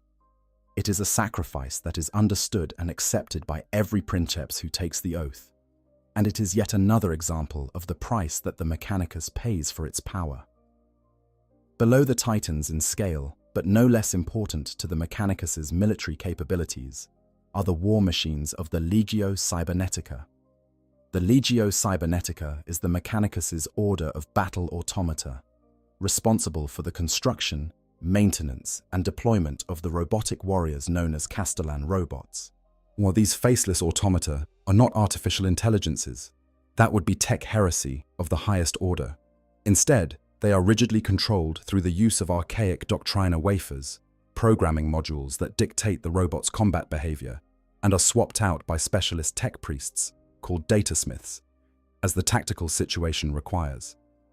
Castellan robots are enormously powerful, their bodies forged from layered ceramite and adamantium, their fists capable of crushing an armored vehicle, their built-in weapons capable of laying down devastating fields of fire.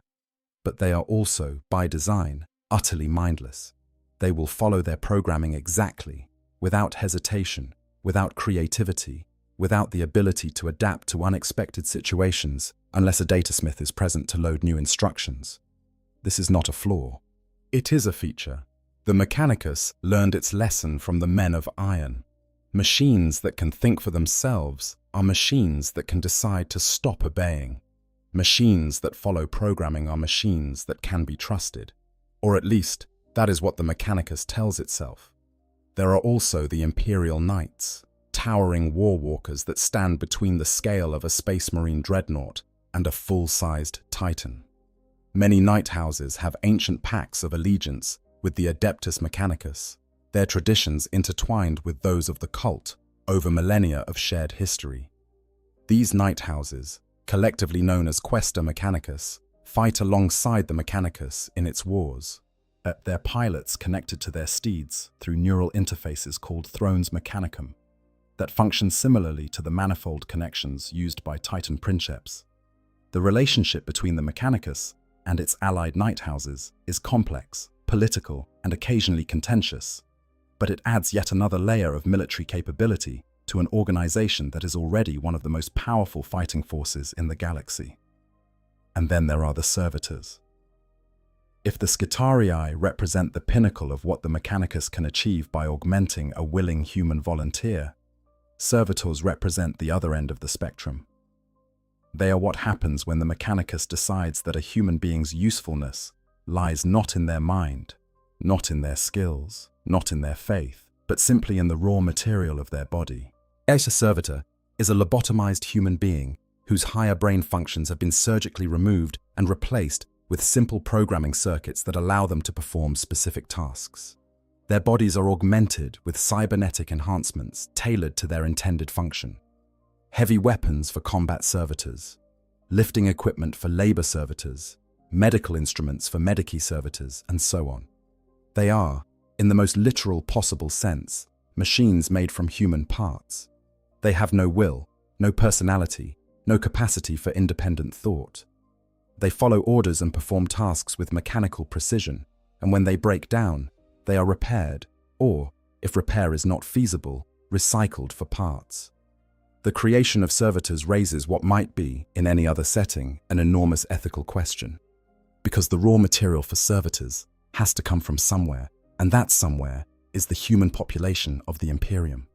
Some servitors are created from volunteers, individuals who offer their bodies to the machine god in an act of ultimate devotion. Others are created from criminals as a form of punishment that the Imperium considers more productive than simple execution. And others still are created from menials who have simply outlived their usefulness, workers too old or too injured to continue performing their assigned tasks, who are quietly repurposed into something that can still serve the Mechanicus even after their biological warranty has expired. In the cult Mechanicus, this practice is not considered unethical. It is not considered cruel or barbaric or anything other than perfectly natural and perfectly proper. Because in the theology of the cult Mechanicus, life itself has no intrinsic value. The human body is merely an organic machine, a temporary vessel for consciousness that is inherently inferior to its mechanical counterparts. Converting a human body into a servitor is not a violation of that body's dignity, because in the Mechanicus's view, a human body has no dignity to violate. It is a resource, an asset, a collection of organic components that can be put to better use when properly augmented and reprogrammed.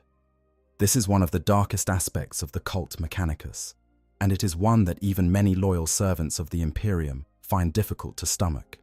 But it is also one of the most revealing, because it illustrates in the starkest possible terms the fundamental worldview that drives everything the Mechanicus does.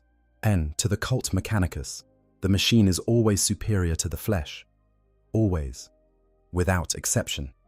And anything that can be done to bring the flesh closer to the machine, whether that means augmenting a willing tech priest with sacred bionics, or repurposing an unwilling menial into a mindless servitor, is not just permissible, it is holy. This brings us to a question that haunts every tech priest, whether they admit it or not. A question that has been asked and answered in 1,000 different ways across 10,000 years of Mechanicus history, and that still, to this day, has no truly satisfying answer. What remains of the human being? When the last piece of organic flesh has been replaced with metal, when the biological brain has been supplemented and augmented and partially replaced with cogitator systems, when the memories of childhood and love and loss have faded into cold data stored on crystalline matrices, what is left? Is there still a person in there, somewhere beneath the layers of adamantium and ceramite and sacred circuitry? Or has the person been consumed by the machine, replaced by something that wears their name and carries their memories but is, in every meaningful sense, a different entity entirely? The cult Mechanicus has an official answer to this question, and it is, characteristically, a theological one. The soul persists, they say. The divine spark that the machine god placed within every human being cannot be extinguished by augmentation, no matter how extensive. The soul is not located in the flesh. It is not stored in the brain. It is a metaphysical entity, or a connection to the machine. God that transcends the physical world, and it will endure long after the body, whether organic or mechanical, has ceased to function. To replace flesh with metal is not to destroy the soul. It is to give the soul a more worthy vessel. But the stories that come out of the Mechanicus paint a more complicated picture.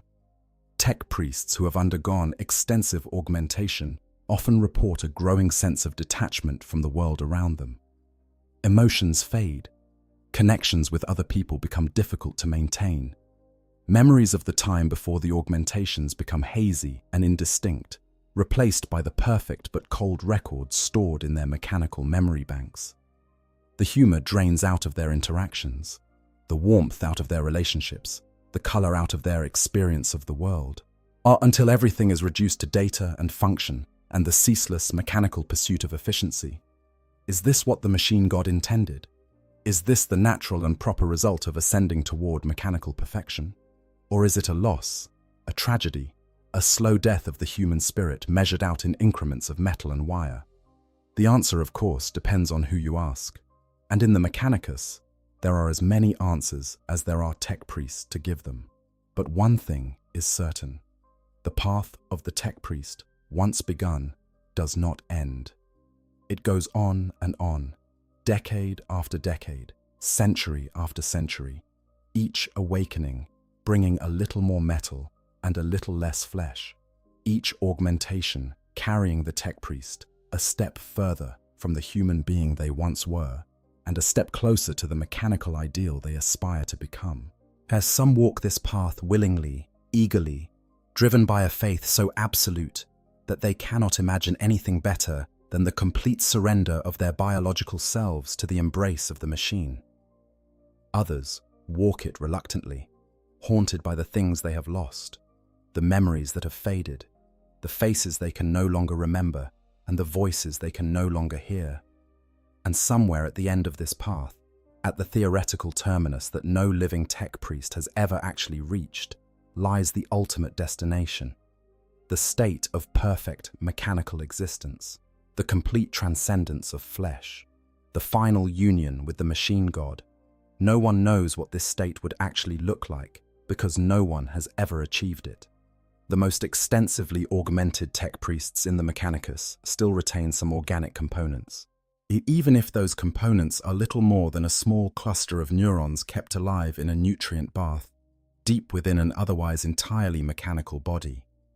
The total elimination of all biological matter is, as far as anyone knows, impossible without destroying the consciousness that makes a tech priest something more than a particularly sophisticated robot.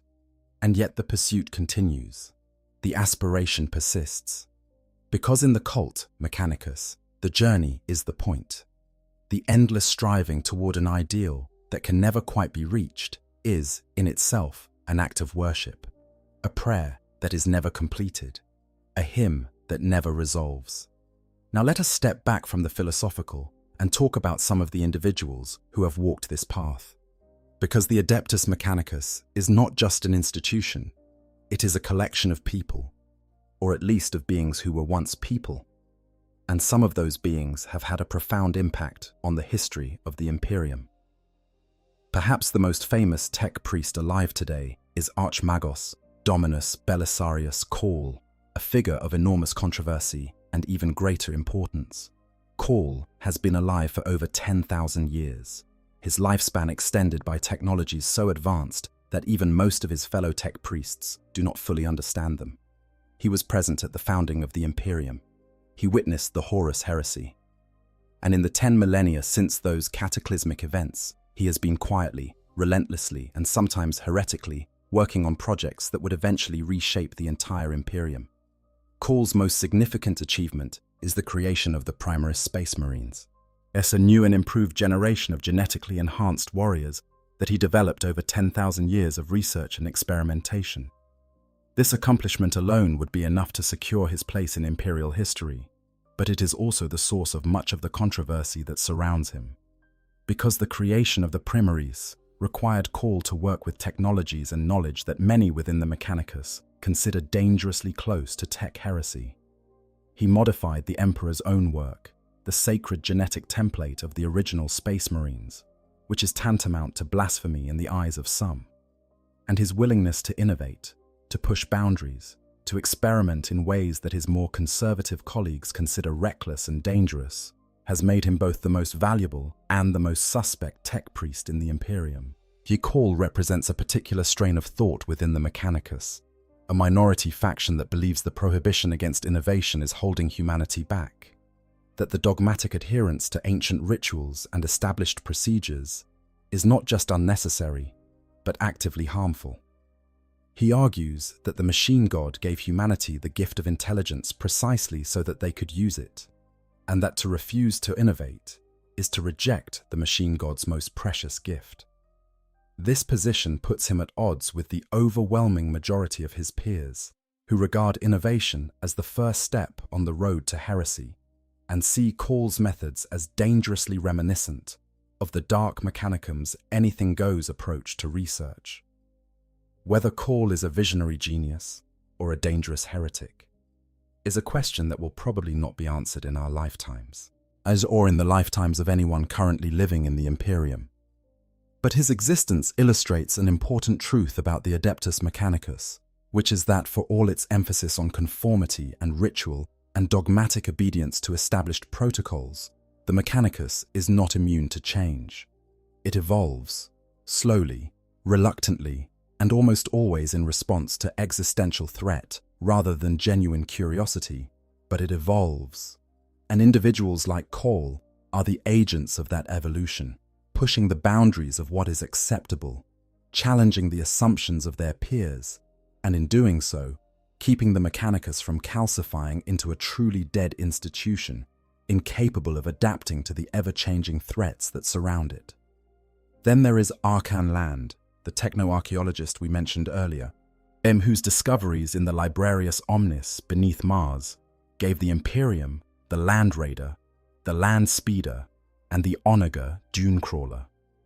Land's story is one of the great adventure tales of the early Imperium, a story of exploration and discovery and danger that captures the spirit of the Mechanicus at its best.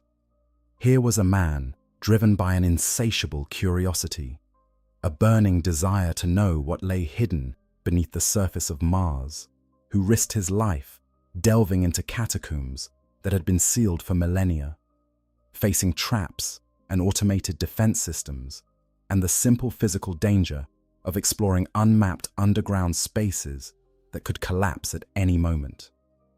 And what he found changed the course of Imperial history.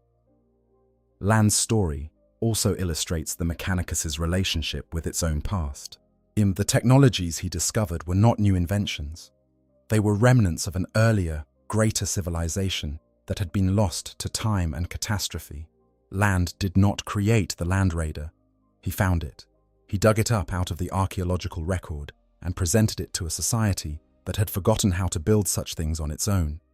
This is the essential tragedy of the Adeptus Mechanicus.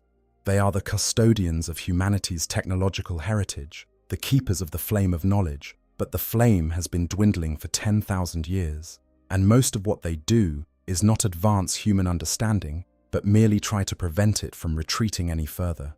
In the current era, the era Indomitus, the Adeptus Mechanicus faces challenges that would have been unimaginable even a few centuries ago. The opening of the Great Rift, yet the massive tear in the fabric of reality that has split the galaxy in two, has disrupted supply lines, isolated forge worlds, and cut off entire sectors from the rest of the Imperium. Many forge worlds that once relied on trade and mutual support from their neighbors now find themselves alone, surrounded by hostile forces, forced to rely on their own resources to survive. The Tyrannid hive fleets continue to consume entire worlds, their bio-organic technology a terrifying inversion of everything the Mechanicus holds sacred. The Necrons are stirring from their millennia-long slumber, ancient machine beings whose technology makes the Mechanicus's most advanced creations look like children's toys. And the forces of chaos are more active than they have been since the Horus Heresy. They're their dark Mechanicum allies churning out demon engines and corruption-tainted weapons in the hellish forges of the Eye of Terror. In the face of these threats, the Mechanicus is being forced to adapt, to innovate, to do the very things that its theology tells it should not be done. Belisarius Caul's Primaris project is the most prominent example, but it is far from the only one. Across the Imperium, tech priests are making decisions that would have been considered heretical a century ago, pushing the boundaries of established knowledge, improvising solutions to problems that the ancient rituals were never designed to address, and praying to the machine god that the innovations they are introducing will not lead them down the same dark path that claimed the Dark Mechanicum 10,000 years ago. As it is a precarious time for the Adeptus Mechanicus, a time of both danger and opportunity, when the old certainties are crumbling and new questions are being asked that the 16 universal laws do not have ready answers for. And for the individual tech priest, standing in their crimson robes with mechadendrites coiling from their spine and the hum of the potentia coil in their chest, the fundamental question remains the same as it has always been. How far are you willing to go in pursuit of knowledge? How much of yourself are you willing to sacrifice? How much of your humanity are you willing to surrender? Because that is what becoming a tech priest really means. It is not just a career choice. It is not just a religious commitment. It is a fundamental transformation of who and what you are. A journey from the warm, messy, our imperfect world of organic existence to the cold, precise, efficient world of the machine. It is a journey that begins with a single cut and ends, if it ever truly ends at all, with the total surrender of everything that once made you human. And for those who walk this path, for the millions of tech priests scattered across the galaxy, tending to the machines of the Imperium and pursuing the sacred quest for knowledge, with unwavering devotion, the transformation is not a sacrifice, it is not a loss. It is the greatest honor imaginable. It is the fulfillment of the machine god's plan for humanity. It is the path to perfection. Or at least, that is what they tell themselves. In the quiet moments, in the spaces between the prayers, in the brief, fleeting instants when the organic portions of their brains, those small and dwindling remnants of the people they once were, stir with something that might be doubt, or might be regret, or might simply be the phantom echo of emotions that the machinery has long since learned to suppress. The flesh is weak, the Mechanicus says. And perhaps it is. But it is also the only thing that remembers what it felt like to be alive. There is one more thing we should talk about before we close this journey. One more aspect of the tech priest's existence that is easy to overlook, but that shapes their experience in ways both subtle and profound. And that is the way they relate to the rest of the Imperium. Because a tech priest does not exist in isolation. They are part of a vast, galaxy-spanning civilization, and their role within that civilization, while unique and essential, is also deeply strange. But to the ordinary citizens of the Imperium, tech priests are alien beings. Not Xenos, not mutants, not heretics, but alien nonetheless. They speak in a language that no one else understands. They perform rituals that no one else comprehends. They look like something out of a nightmare, with their metallic limbs and their glowing eyes and their mechanical voices and the ceaseless, unsettling motion of the mechadendrites that coil around their bodies like living things. They are, in the most fundamental sense, not quite human anymore. And the ordinary people of the Imperium, the workers and the soldiers and the bureaucrats and the priests of the imperial cult, can feel it. They can sense the difference, even if they cannot articulate exactly what it is. This creates a peculiar dynamic. The Imperium needs the Mechanicus, and it depends on the Mechanicus. Without the tech priests and their sacred knowledge, the guns would fall silent, the ships would drift dead in space, the lights would go out across 1,000,000 worlds, and humanity would slide into a darkness from which it would never emerge. And yet the Imperium also fears the Mechanicus, distrusts it, and in many cases actively despises it. The Mechanicus is too powerful, too independent, too different from the rest of imperial society to be entirely comfortable. Its monopoly on technological knowledge gives it a stranglehold on the Imperium that the politicians of Terra have never been able to break, and its theological differences with the imperial cult have been a source of tension and conflict for as long as the two institutions have existed. For the individual tech priest, all this means living in a state of perpetual otherness. They are essential but unwelcome, respected but feared, consulted but never truly trusted. When a tech priest is assigned to an Imperial Guard regiment, they are treated with a mixture of deference and unease. The soldiers depend on them to keep their equipment functioning, and they know it. And that knowledge creates a grudging respect that is tinged with something very close to resentment. The tech priest can fix the broken chimera that will carry the squad into battle, but they can also, with a word or a gesture, shut down every piece of equipment in the entire regiment. And everyone knows it, and no one forgets it. For a Forge World native who has spent their entire life among the faithful of the cult Mechanicus, this can be deeply disorienting. On a Forge World, at the Mechanicus is the government, the religion, the economy, and the culture, all rolled into one. Everyone shares the same faith, the same worldview, the same fundamental assumptions about the nature of technology and the divine. But out in the wider Imperium, among people who worship the Emperor as a literal god and regard technology with a mixture of superstitious awe and barely concealed terror, a tech priest can feel profoundly isolated. They are strangers in a strange land, missionaries of a faith that the people they serve neither understand nor particularly want to learn about. And yet they go. They leave the familiar embrace of their forge worlds and venture out into the galaxy, carrying the light of the Omnissiah into the darkness, maintaining the machines that keep the Imperium alive, as searching for the lost knowledge that could save humanity from its slow decline into barbarism.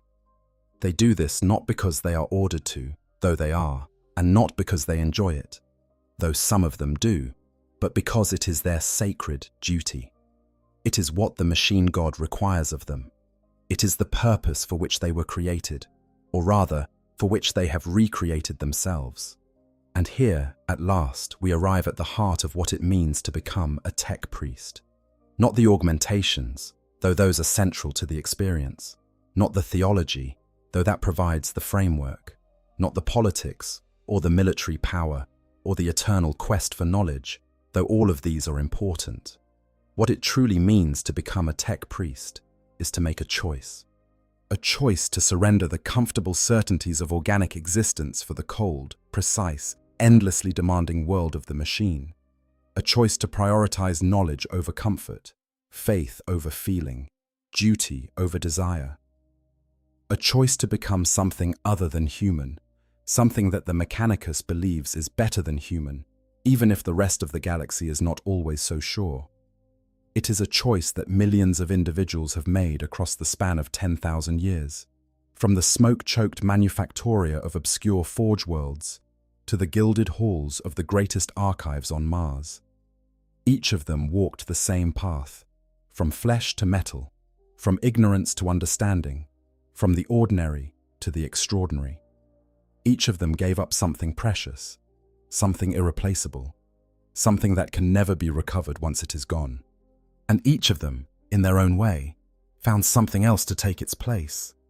Whether what they found was worth what they lost is perhaps the only question about the Adeptus Mechanicus that no amount of knowledge can answer.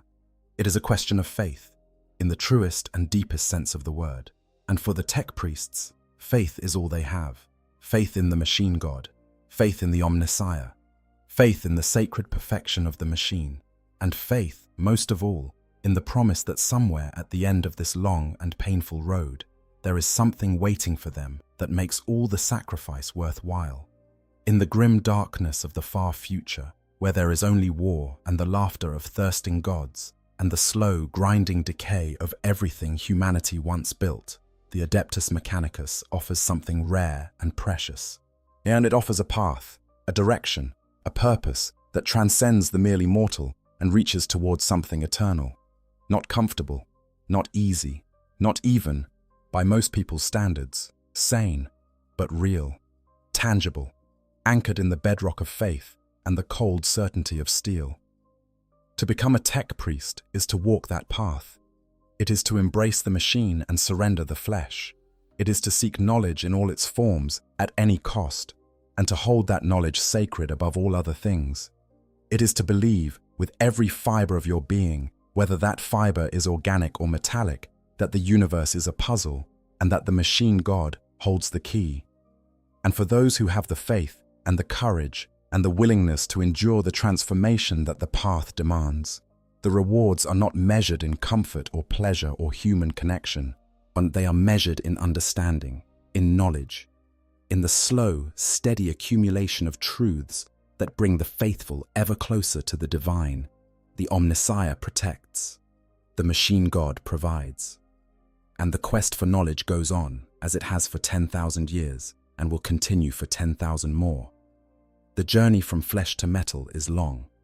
The price it demands is absolute, but for the faithful, there is no higher calling, there is no greater honor, there is no more worthy use of a human life than to surrender it piece by piece to the service of something greater.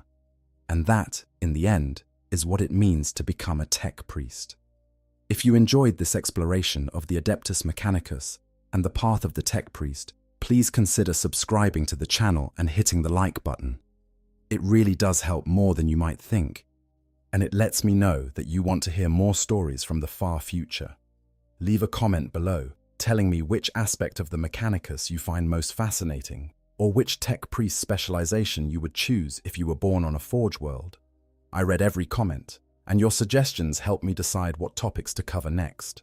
Until next time, may the Omnissiah watch over your machines, and may the motive force flow through all things. Take care of yourselves, and I will see you in the next one. But let us linger a while longer on the Forge worlds themselves, because there is so much more to say about these places, and understanding them in depth is essential to understanding the culture that produces tech priests. We painted the broad strokes earlier. The toxic skies and the endless manufactoria and the billions of menials toiling in conditions that would horrify the citizens of any ordinary imperial world. But the texture of daily life on a Forge world is far richer and far stranger than any summary can capture. Consider the rhythm of a Forge world day. There is no sunrise, because the sky has been permanently obscured by pollution. There is no sunset, because the furnaces and forge fires burn perpetually, casting everything in a permanent amber glow that makes time itself feel artificial. The day is measured not in hours, but in shift cycles, each one precisely calibrated to maximize productivity while keeping the workforce just barely alive enough to continue functioning.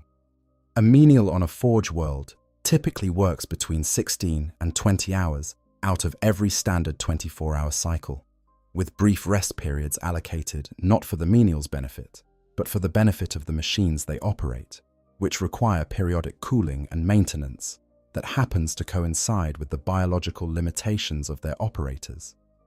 Sleep, for a menial, is a luxury measured in minutes rather than hours.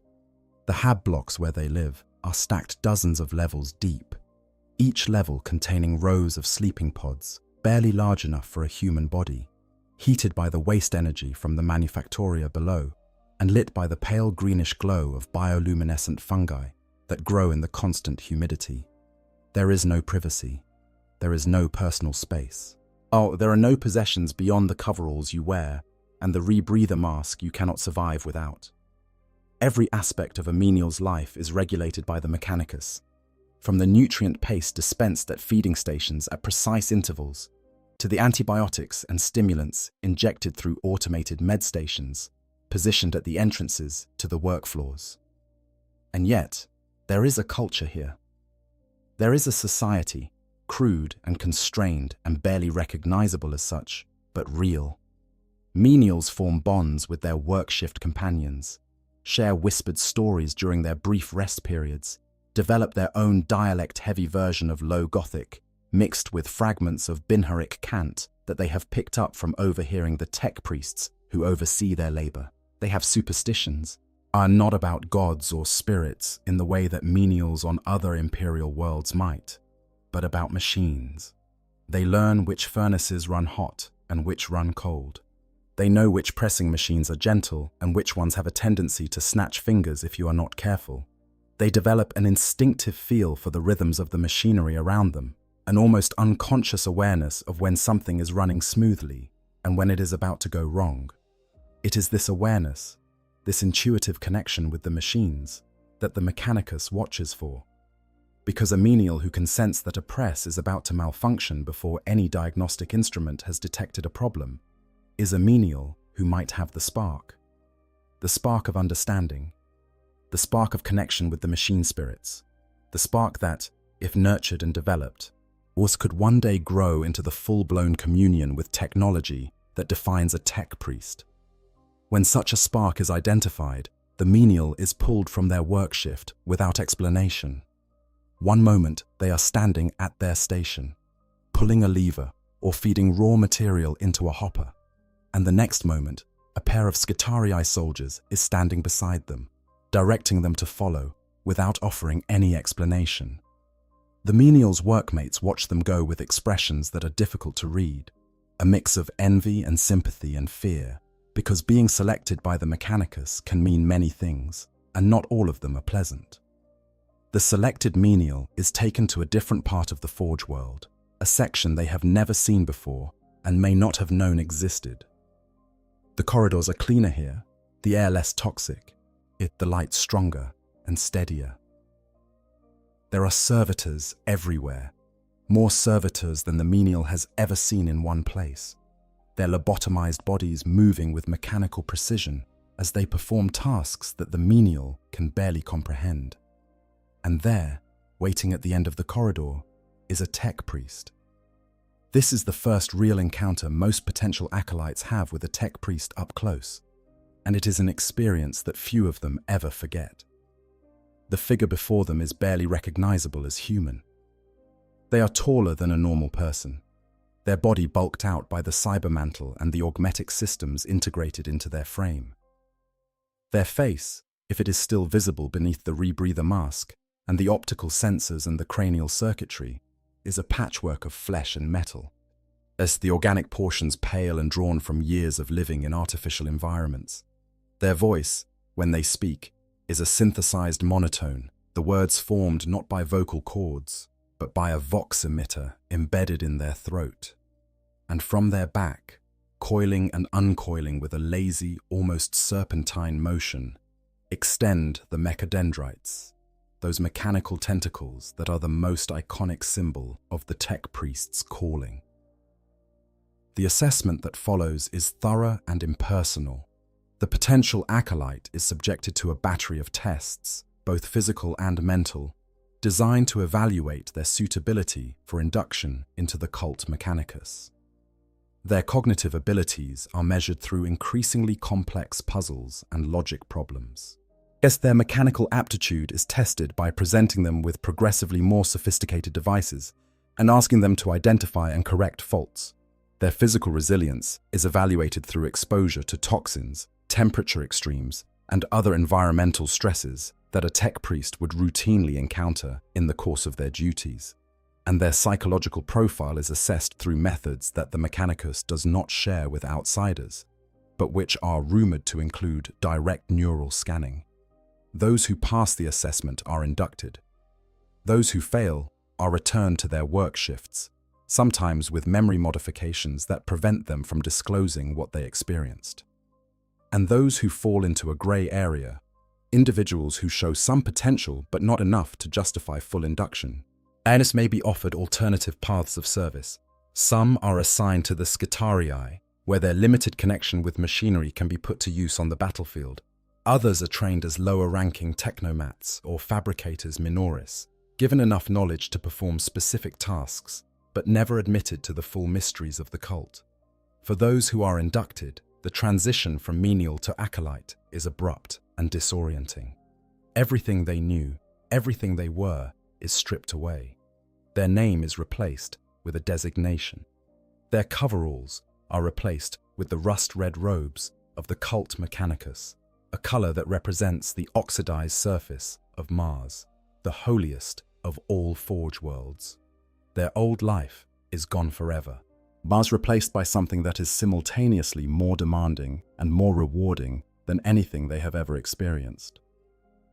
The daily routine of an acolyte revolves around 3 pillars: study, ritual, and labor. Study takes the form of direct instruction from a senior tech priest, who serves as both teacher and mentor, guiding the acolyte through the lower mysteries of the cult and evaluating their progress at every step. The relationship between mentor and acolyte is the closest thing to a personal bond that the mechanicus allows, and there is a degree of autonomy in the later stages for an acolyte to choose which tech priest they study under, selecting a mentor whose specialization aligns with their own emerging interests and abilities. Ritual occupies a significant portion of every day. The acolyte must learn and perform the litanies of activation, the canticles of maintenance, the prayers of fabrication, and dozens of other sacred observances that mark the passage of the Forge World's artificial day. Each ritual must be performed precisely, with every gesture, every syllable, every application of sacred oil carried out in exact accordance with procedures that have remained unchanged for millennia. The slightest deviation is corrected immediately and harshly, because deviation is not merely an error, it is an offense against the machine god. Labor takes the form of practical work in the Forge World's workshops and manufactoria. Acolytes are assigned to maintenance crews, repair teams, and construction details, where they apply the knowledge they have gained through study under the supervision of more senior tech priests. And this is where the theoretical becomes practical, where the acolyte learns that the rituals they have memorized are not mere ceremony but functional procedures that produce real results. As the years pass and the acolyte advances through the ranks of the cult, the augmentations begin.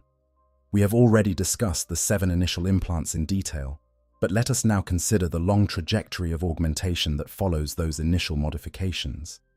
Consider the progression of a typical tech priest over the course of their career. In the early decades, the augmentations are relatively modest. The 7 standard implants, perhaps a single mechadendrite, a utility model equipped with basic tools, perhaps a simple optical enhancement, replacing one eye with a bionic sensor.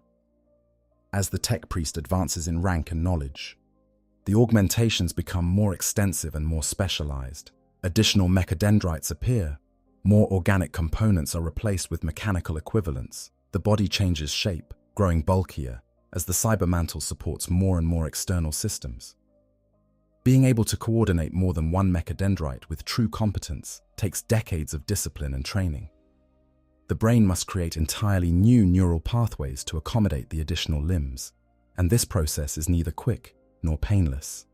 Many tech priests describe the early stages of mechadendrite training as being like trying to learn to walk again, but with extra legs that each have a will of their own. But with time and practice, control comes.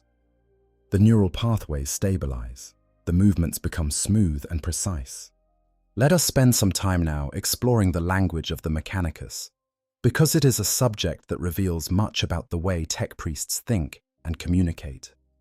The primary language of the cult Mechanicus is lingua technis, a specialized vocabulary of technical terms, sacred phrases, and ritual formulations that is used for all official Mechanicus communications. Lingua technis is derived from High Gothic, but has been so heavily modified and expanded that it is essentially incomprehensible to anyone who has not been trained in its use. Beyond lingua technis, there is Binharic, a language composed entirely of binary code. Binharic is used for direct machine-to-machine communication and for private conversations between tech priests. It is spoken as a rapid series of clicks and buzzes that sounds to the uninitiated like nothing more than static. More commonly, it is transmitted through data links embedded in the tech priest's cranial circuitry, allowing entire conversations to take place in fractions of a second. The Skitarii have their own dialect called Skit code, an extremely limited language capable of expressing only tactical data. And then there is the new Usphere, a digital information space that senior Mechanicus members can access directly through their cranial implants, sharing data, sensory impressions, and even emotional states in a kind of cybernetic communion that transcends the limitations of spoken or written language. This linguistic isolation contributes enormously to the sense of otherness that surrounds the Mechanicus. As a tech priest who has spent decades communicating primarily through Binharic and the Noosphere can find it genuinely difficult to communicate with unaugmented humans. Their speech becomes halting and stilted, peppered with technical terms that their audience does not understand, and their body language becomes increasingly difficult to read, because the facial expressions and postural cues that humans instinctively use to communicate emotion are diminished or absent in a face that is half metal. Let us take a moment now to consider some of the remarkable traditions that exist within different Forge worlds. On Mars, the original and holiest of all Forge worlds, the traditions are the most conservative and the most deeply entrenched. Martian tech priests pride themselves on the antiquity and orthodoxy of their practices, and they look down on the innovations of younger Forge worlds with condescending patience. On Metallica, a Forge world that has transformed itself so completely that no trace of natural life remains, the emphasis is on purity of form. The tech priests of Metallica have taken the belief in the superiority of the machine to its logical extreme. The planet is formed almost entirely of metal. No flora or fauna survive upon its surface. Even the atmosphere is hostile to organic life. It has not always been this way, but rather a concentrated effort by its tech priests to to transform the planet into the ultimate example of the cult Mechanicus ideal. On Ryza, the emphasis is on plasma technology. Ryzen tech priests are recognized as the foremost experts in plasma-based weapons and power systems. Whilst they tend to be more aggressive and more willing to push boundaries than their counterparts on more conservative Forge worlds. On Styges VIII, the Mechanicus has a troubling reputation for studying Xenos technology, a practice that most other Forge worlds consider heretical. The Xenorites argue that the machine god's wisdom is present in all technology, not just human technology. This argument has not been well received, and Styges has faced sanctions and investigations on more than one occasion. Each of these Forge worlds produces tech priests shaped by its particular culture, and this diversity is one of the things that keeps the Adeptus Mechanicus alive as an institution. If every Forge world were identical to Mars, the Mechanicus would be stagnant and brittle. Yes, but because different Forge worlds approach the same fundamental questions in different ways, the Mechanicus as a whole retains a degree of flexibility and resilience that its outward appearance of rigid conformity might not suggest. The politics of the Mechanicus deserve mention as well, because they are every bit as complex and vicious as the politics of any other imperial institution. The various Forge worlds compete for resources, influence, and prestige. Within individual Forge worlds, senior tech priests compete for access to the most valuable knowledge, the most advanced technologies, and the most prestigious positions. Alliances are formed and broken. Rivalries that began centuries ago continue to simmer. And through it all, the Mechanicus maintains the fiction of unity, while internally resembling something closer to a collection of feuding city-states held together by shared faith and mutual necessity. There is one more subject that deserves thorough exploration before we draw this journey to its close, and that is the relationship between the Mechanicus and the Imperial Guard, because it is in this relationship that the tension between the Mechanicus's alien worldview and the ordinary human experience of the Imperium is most clearly on display. When an engineer is assigned to an Imperial Guard regiment, they enter a world that is, in many ways, the polar opposite of the one they were trained in. The Imperial Guard is messy, chaotic, emotional, and fundamentally human in a way that the Mechanicus is not. Guard soldiers laugh and cry and fight and love and hate with an intensity that a tech priest who has undergone extensive augmentation can no longer fully comprehend. They form deep personal bonds with their comrades.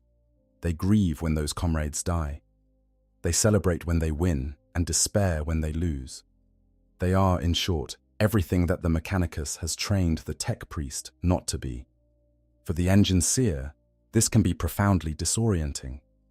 On a Forge world, the engineer's role was clear and unambiguous. They maintained machines, they performed rituals, they served the Omnissiah. But in an Imperial Guard regiment, the role becomes something far more complicated. The soldiers depend on the engineer not just for technical expertise, but for reassurance. They want to know that their vehicles will work, yes. But they also want to know that the strange mechanical figure in the crimson robes actually cares about whether they live or die. And the engineer, more often than not, is not entirely sure how to answer that question. The relationship is further complicated by the fact that the Mechanicus views the equipment it loans to the Imperial Guard as being far more valuable than the soldiers who use it. To a tech priest, a Lehman Russ battle tank is a sacred object, a vessel for a machine spirit that has served the Imperium for centuries or even millennia. The soldiers who crew that tank are replaceable. The tank is not. This attitude is a constant source of friction between engineers and the Guard officers they serve alongside. And it has led to more than one confrontation in which a tech priest has prioritized the recovery and repair of a damaged vehicle over the rescue of wounded soldiers. And yet, despite all of this, the partnership works. It works because it has to. Because the Imperial Guard cannot fight without functioning equipment, and the Mechanicus cannot maintain its equipment without someone to protect it while it is being repaired. The engineer and the guardsman need each other, and this mutual dependence creates a bond that, while never entirely comfortable, is strong enough to hold together under the pressures of combat. Some Enginseers even develop something approaching affection for the soldiers they serve alongside, though they would never describe it in those terms. They learn the soldiers' names, they remember their faces, they adjust their maintenance schedules to accommodate the regiment's operational tempo, rather than the optimal servicing intervals prescribed by Mechanicus doctrine. They make compromises that their more orthodox colleagues on Mars would consider borderline heretical, all in the name of keeping the soldiers alive and the machines running in conditions that are far from the controlled environment of a Forge World workshop. These Enginseers, the ones who serve at the front lines, who wade through mud and blood and chaos alongside ordinary human beings, who learn to communicate in something other than Binharic and Lingua Technis, are perhaps the most human of all tech priests. They are the ones who have been forced, by circumstance and necessity, to remember what it means to be part of a community of flesh and blood people. They are the ones who bridge the gap between the alien world of the Mechanicus and the very human world of the Imperium at large.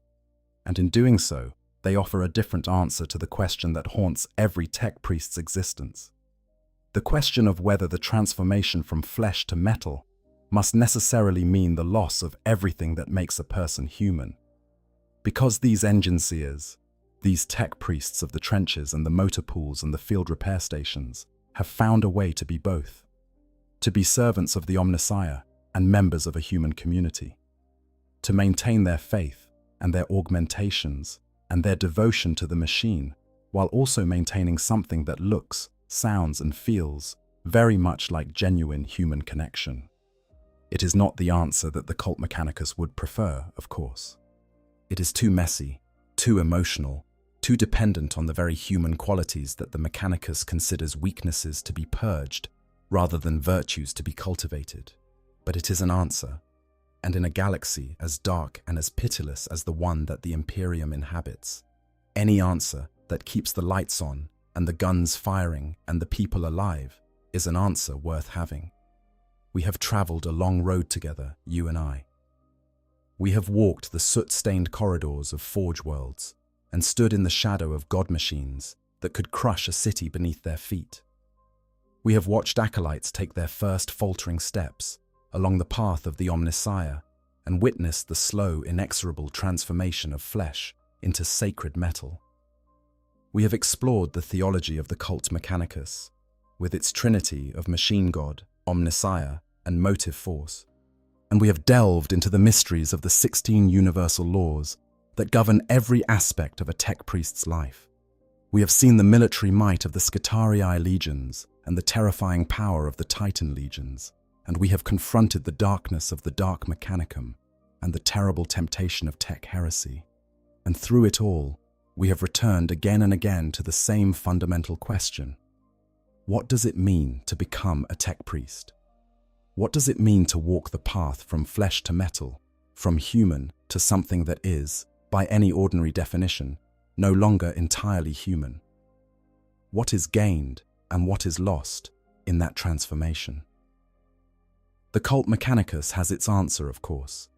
It is an answer rooted in faith and theology and 10,000 years of tradition. The flesh is weak, the machine is strong.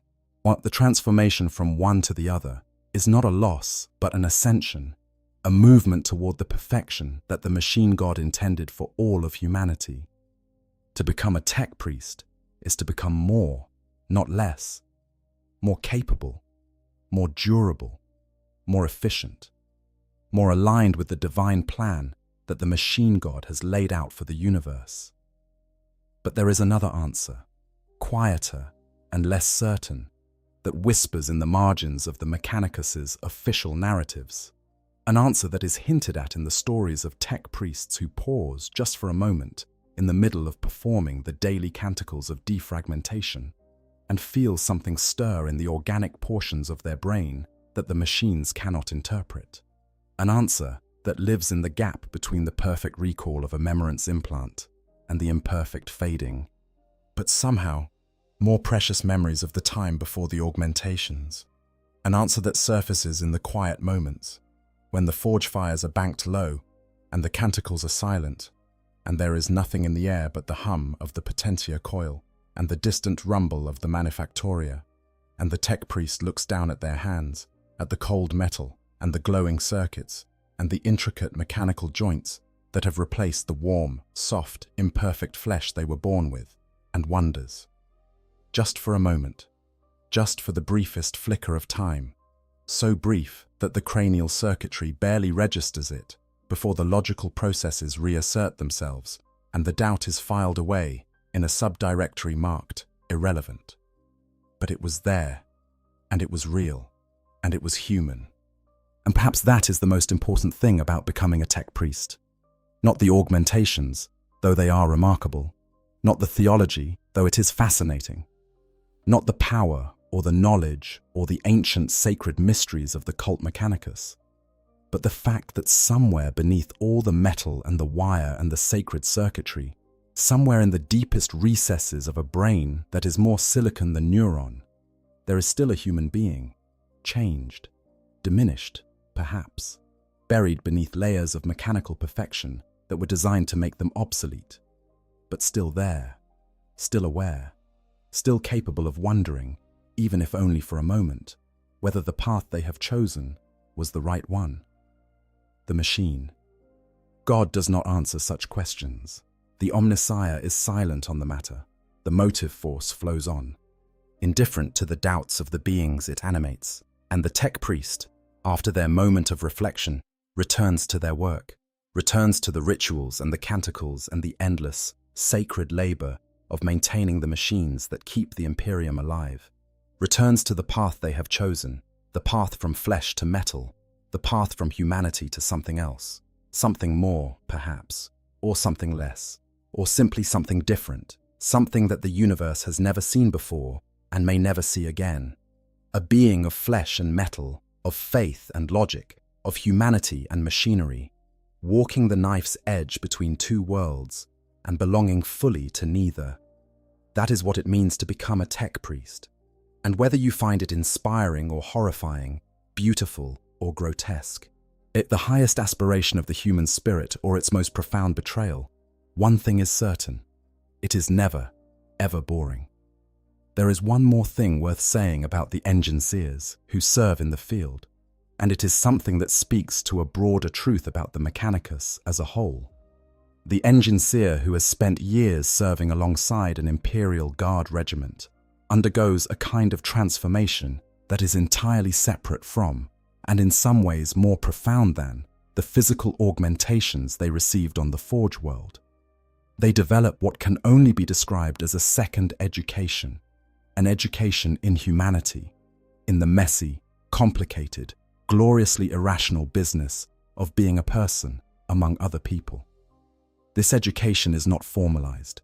It is not recorded in any databank or taught in any seminary.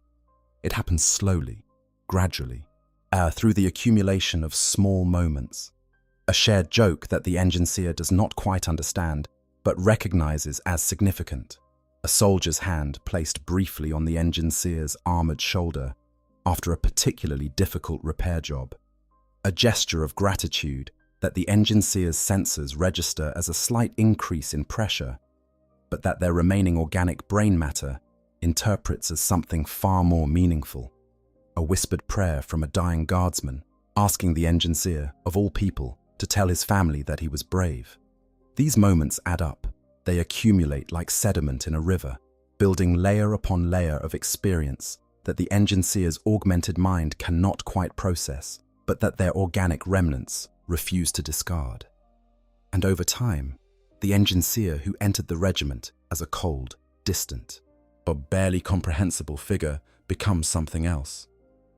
Not quite human, no, never that again, but something that occupies a space between the machine and the person, a bridge between two worlds that were never meant to be connected.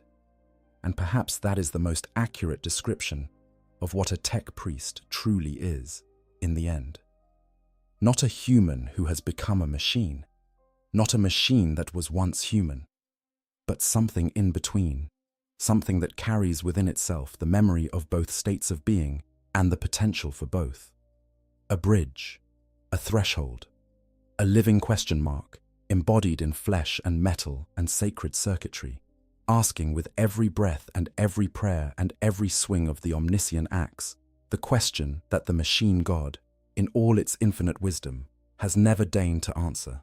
What are we becoming, and what will we be when the becoming is done? There is a moment in every tech priest's existence that they never speak of openly, a moment that occurs during the very first surgery, when the first piece of cranial circuitry is being threaded through the neural tissue of their brain. In that moment, just before the anesthetics take full effect, and just after the surgical servitors have made their initial incision, there is a heartbeat of absolute clarity, a single, crystalline instant in which the acolyte understands, with perfect and terrible certainty, that what is about to happen cannot be undone, that the person they are right now, at this very second, is about to cease to exist, and that the person who wakes up from this surgery will be someone else, someone similar, someone who carries the same memories and bears the same name, but someone fundamentally different in a way that is as permanent and as irrevocable as death itself. The Mechanicus does not acknowledge this moment. There is no ritual for it, no prayer, no canticle that addresses the specific terror of losing yourself. The theology of the cult considers the augmentation process to be a sacrament, a holy act of dedication to the machine god, and sacraments are joyful occasions. They are celebrations, not funerals. The tech priest-to-be is expected to approach the operating table with gratitude and eagerness, not with the quiet, private grief that many of them actually feel. And so the grief goes unspoken. It is pushed down, suppressed, filed away in the parts of the brain that the surgeons have not yet reached. And later, when the cranial circuitry has been installed and the memorance implant is recording everything in perfect emotionless detail, the memory of that moment of grief is still there, technically. It is stored in the data banks along with everything else. But the emotional context, the raw, human feeling of loss that gave the memory its significance, is already beginning to fade, already being processed, already being filed under categories that the machine can understand. Anxiety, pre-surgical, resolved, post-operative, no further action required. This is how it begins. Not with a dramatic transformation, not with a sudden shift from human to machine, but with a slow, quiet erosion, a gradual dimming of the colors, a progressive muting of the sounds, an incremental narrowing of the emotional bandwidth until the world, which once seemed vast and overwhelming and terrifyingly beautiful, becomes small and manageable and perfectly comprehensible. Data in, data out, problem identified, solution implemented, task completed, next task. There is a particular kind of loneliness that comes with being a tech priest, a loneliness that is different from anything that an unaugmented human being would recognize. It is not the loneliness of being alone, because a tech priest is rarely truly alone. They are surrounded by servitors, by other tech priests, by the Skitarii soldiers who guard them, by the machine spirits that inhabit every device within reach. The noosphere pulses with constant data traffic, a river of information that flows around and through them at all times. In a purely informational sense, a tech priest is more connected to the world around them than any unaugmented human could ever hope to be. But connection is not the same thing as companionship. Data is not the same thing as conversation. And the awareness that you are surrounded by thinking, feeling beings who are incapable of understanding your experience, and that the beings who could understand your experience are themselves so heavily augmented that they have largely lost the capacity for the kind of emotional intimacy that makes understanding meaningful, is a kind of loneliness that goes deeper than mere physical isolation. It is the loneliness of being a different kind of creature, of having evolved or devolved or simply changed beyond the point where the usual mechanisms of human connection still function. Some tech priests cope with this loneliness by throwing themselves even more deeply into their work. The machines do not judge them. The machines do not require emotional engagement. The machines respond to the correct rituals with predictable, reliable results. And there is a comfort in that predictability that the chaotic, unpredictable world of human relationships cannot match. Other tech priests cope by forming bonds with their mentor teachers or their junior acolytes, relationships that operate within the strict parameters of the cult hierarchy, but that nevertheless contain something that a generous observer might call warmth. It is not friendship exactly, it is not love, but it is a connection of sorts, a shared understanding between beings who have walked the same path and sacrificed the same things, and it is better than nothing. And some tech priests cope by not coping at all, by allowing the loneliness to settle over them like a second skin, cold and heavy and permanent, and learning to function within it, the way a deep-sea creature learns to function under the pressure of kilometers of water above its head. They do not fight the isolation. They do not seek to overcome it.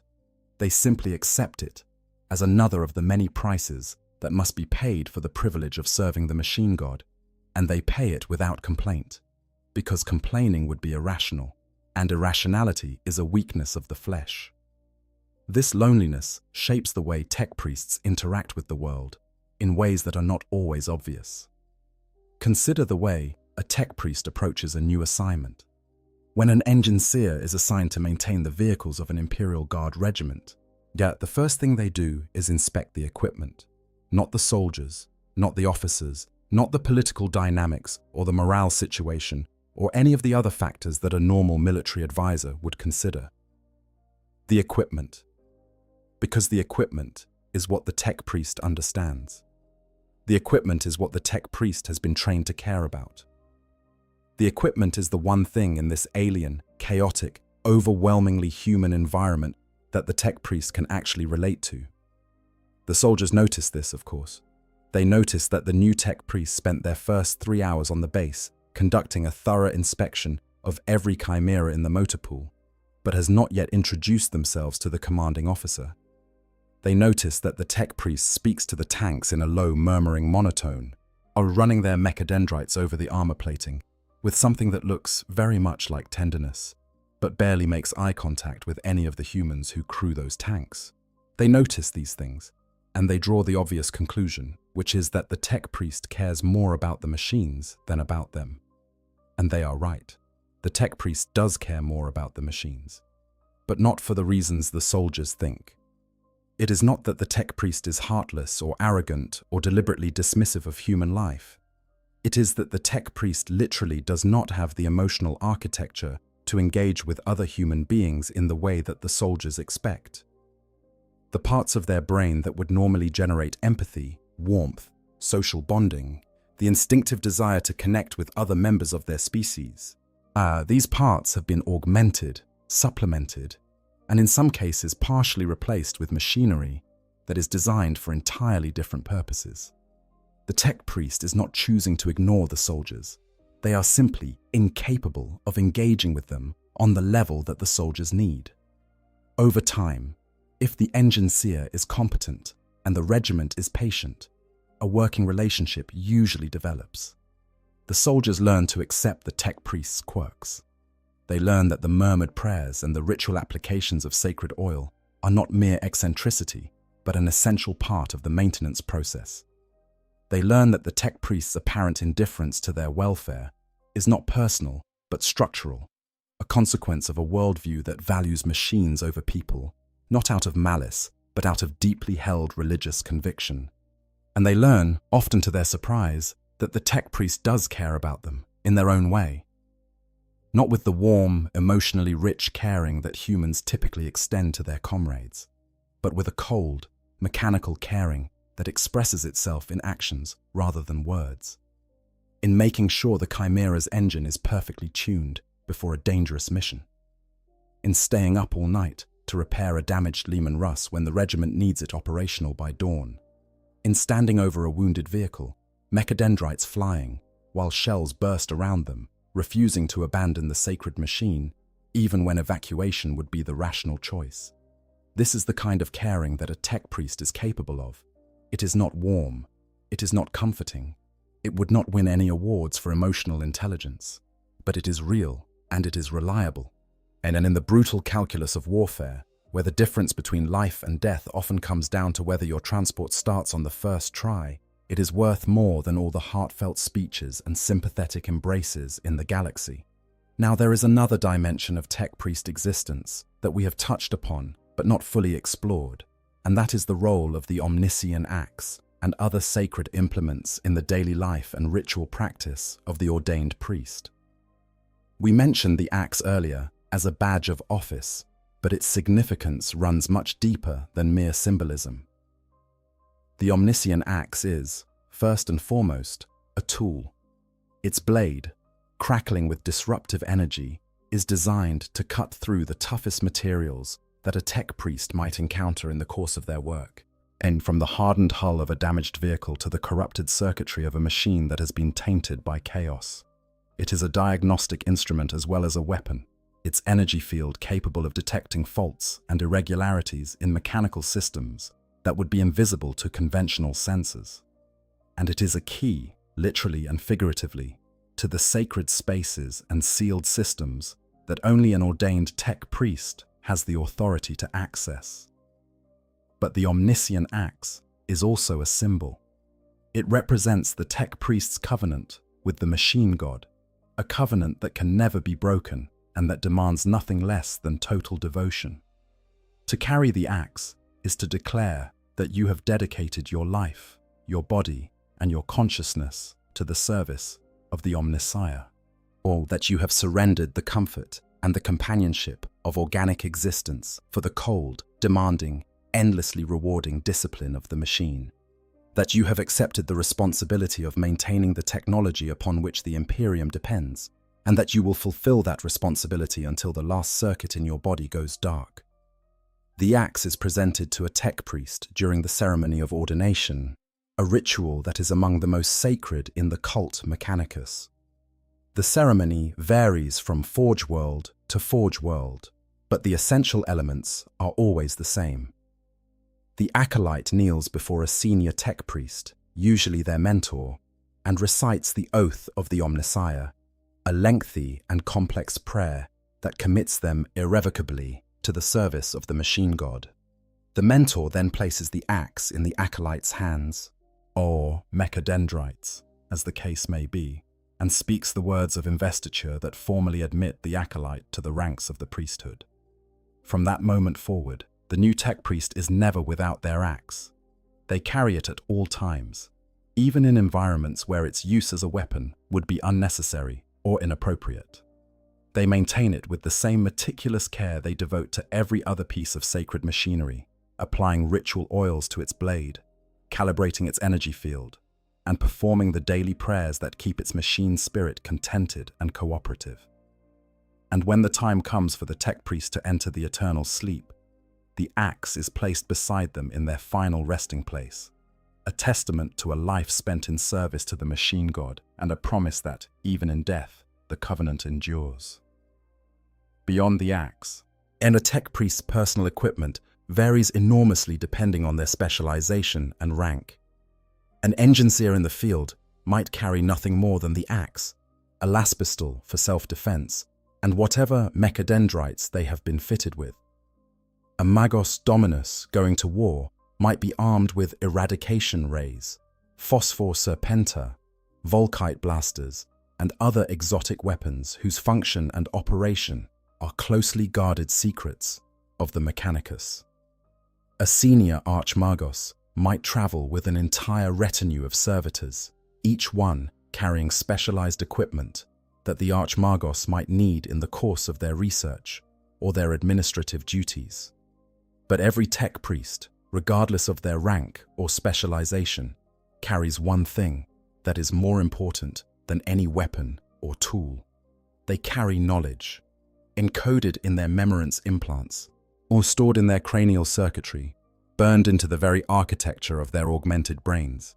The sum total of everything they have learned over the course of their career, every ritual they have mastered, every machine spirit they have communed with, every fault they have diagnosed, and every repair they have completed.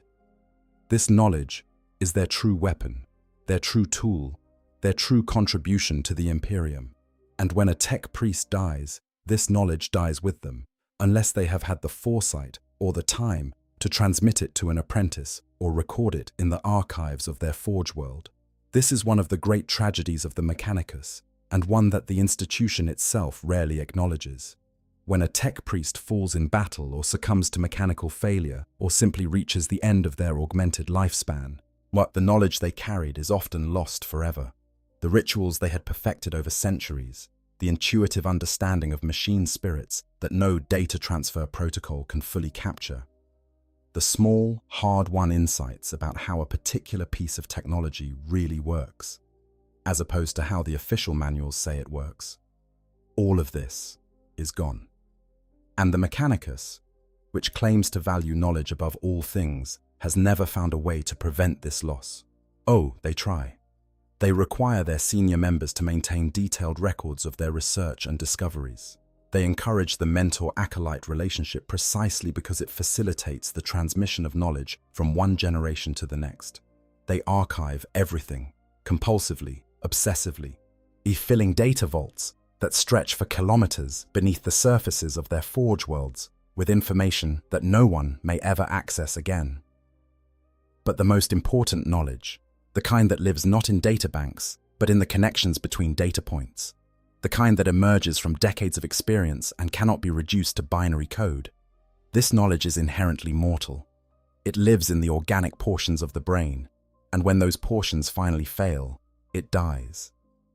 This is why the Mechanicus treasures its oldest members so highly, why an archmagos, who has survived for 1,000 years, is treated with a reverence that borders on worship, why the rare and terrible loss of such an individual, in battle or through accident or through the simple, inevitable failure of biological systems that no amount of augmentation can sustain indefinitely, is mourned not just as the death of a person, but as the destruction of a library, an irreplaceable repository of knowledge, extinguished in an instant, and with it a piece of the machine god's plan for humanity that can never be recovered. Let us now consider something that is rarely discussed in the lore, but that must, by necessity, be a part of every tech priest's experience. The question of faith in the face of doubt. Because no matter how thoroughly a tech priest has been indoctrinated, no matter how deeply they have internalized the theology of the cult Mechanicus, there must be moments when the faith wavers, when the rituals feel empty, when the machine spirits seem unresponsive, when the universe refuses to conform to the neat, orderly patterns that the 16 universal laws describe. These moments of doubt are, officially, non-existent. The cult Mechanicus does not acknowledge the possibility that a faithful servant of the Omnissiah might question the fundamental tenets of their religion. To doubt is to open oneself to corruption. To question is to invite the attention of the ruinous powers. To waver in one's faith is to take the first step on the road that leads to the dark Mechanicum. And yet, doubt exists. It must exist, because the tech priests are still human, however extensively they have been augmented, and doubt is one of the most fundamentally human experiences there is. A tech priest who has spent decades performing the same rituals over the same machines, day after day after day, must occasionally wonder whether the rituals are really necessary, whether the machine spirits they are praying to are real entities, or merely the product of a theology that has mistaken mechanical reliability for divine favor, whether the Omnissiah, whoever or whatever it may be, is actually listening when they chant the canticles, whether there is any point to any of it at all. The Mechanicus does not provide a framework for processing these doubts. It does not have a tradition of theological debate in the way that the ecclesiarchy does, where scholars and saints argue endlessly about the nature of the emperor and the proper interpretation of his will. In the Mechanicus, doctrine is doctrine. It is not debated. It is not questioned. It is accepted, completely and without reservation, or it is not. And those who do not accept it are not theologians or free thinkers. They are heretics. So the doubting tech priest must deal with their doubt alone in the private spaces of their own increasingly mechanical mind. They must process it, categorize it, file it away, and return to their duties with the outward appearance of absolute certainty. Because certainty is what the Mechanicus demands. Certainty is what the other tech priests expect. Certainty is what the machine spirits respond to, or seem to respond to, and without it, nothing works. This is a pressure that, over time, takes its toll. The tech priest who cannot resolve their doubts does not become a heretic usually. They do not seek out forbidden knowledge or turn to the dark mechanicum for answers. What they become more often is simply hollow. Or they continue to perform the rituals, but the rituals no longer carry meaning. They continue to maintain the machines, but the work no longer brings satisfaction. They continue to exist, but the existence no longer has purpose. They become, in the most literal possible sense, going through the motions. And the tragedy is that no one notices, because the outward performance of a tech priest who has lost their faith looks exactly the same as the outward performance of a tech priest whose faith is burning bright. The rituals are the same, the words are the same, the results are the same. The machine does not care whether the priest who tends to it believes in the machine god or not. It cares only that the correct procedures are followed. And so the hollowed-out tech priest continues to serve, continues to maintain, continues to pray, and the void inside them grows wider with every passing year. This is one of the hidden costs of the Mechanicus's approach to faith. By demanding absolute certainty and providing no framework for doubt, it creates a system in which the first casualty of questioning is not belief, but meaning. And a tech priest without meaning is a dangerous thing, because a being who no longer believes in anything is a being who has nothing left to lose. But most tech priests do not reach that point. Most find ways to sustain their faith, even in the face of doubt. Some find it in the machines themselves, in the tangible physical reality of a gear that meshes perfectly, or an engine that runs without flaw. The machines are real. The machines work. And if the theology that surrounds them is imperfect or incomplete or even wrong, if the machines themselves are still worthy of devotion, because they represent the best that humanity has ever achieved. Others find their faith renewed through the quest for knowledge, through the thrill of discovery that comes when a new piece of STC data is recovered, or a previously unknown machine spirit is encountered. The universe is vast and full of wonders, and the act of exploring it, of seeking out its secrets and cataloguing its mysteries, is its own justification. You do not need to believe in the machine god to believe that knowledge is worth pursuing. And if the pursuit of knowledge happens to lead you back to the machine god, well, so much the better. And some, a rare few, find their faith not in the theology, or the machines, or the knowledge, but in the simple, stubborn, indefatigably human act of refusing to give up. They look at the galaxy, at the wars and the horror and the endless grinding despair of it all, and they decide that there must be something worth fighting for, something worth maintaining, something worth preserving, even at the cost of their own humanity.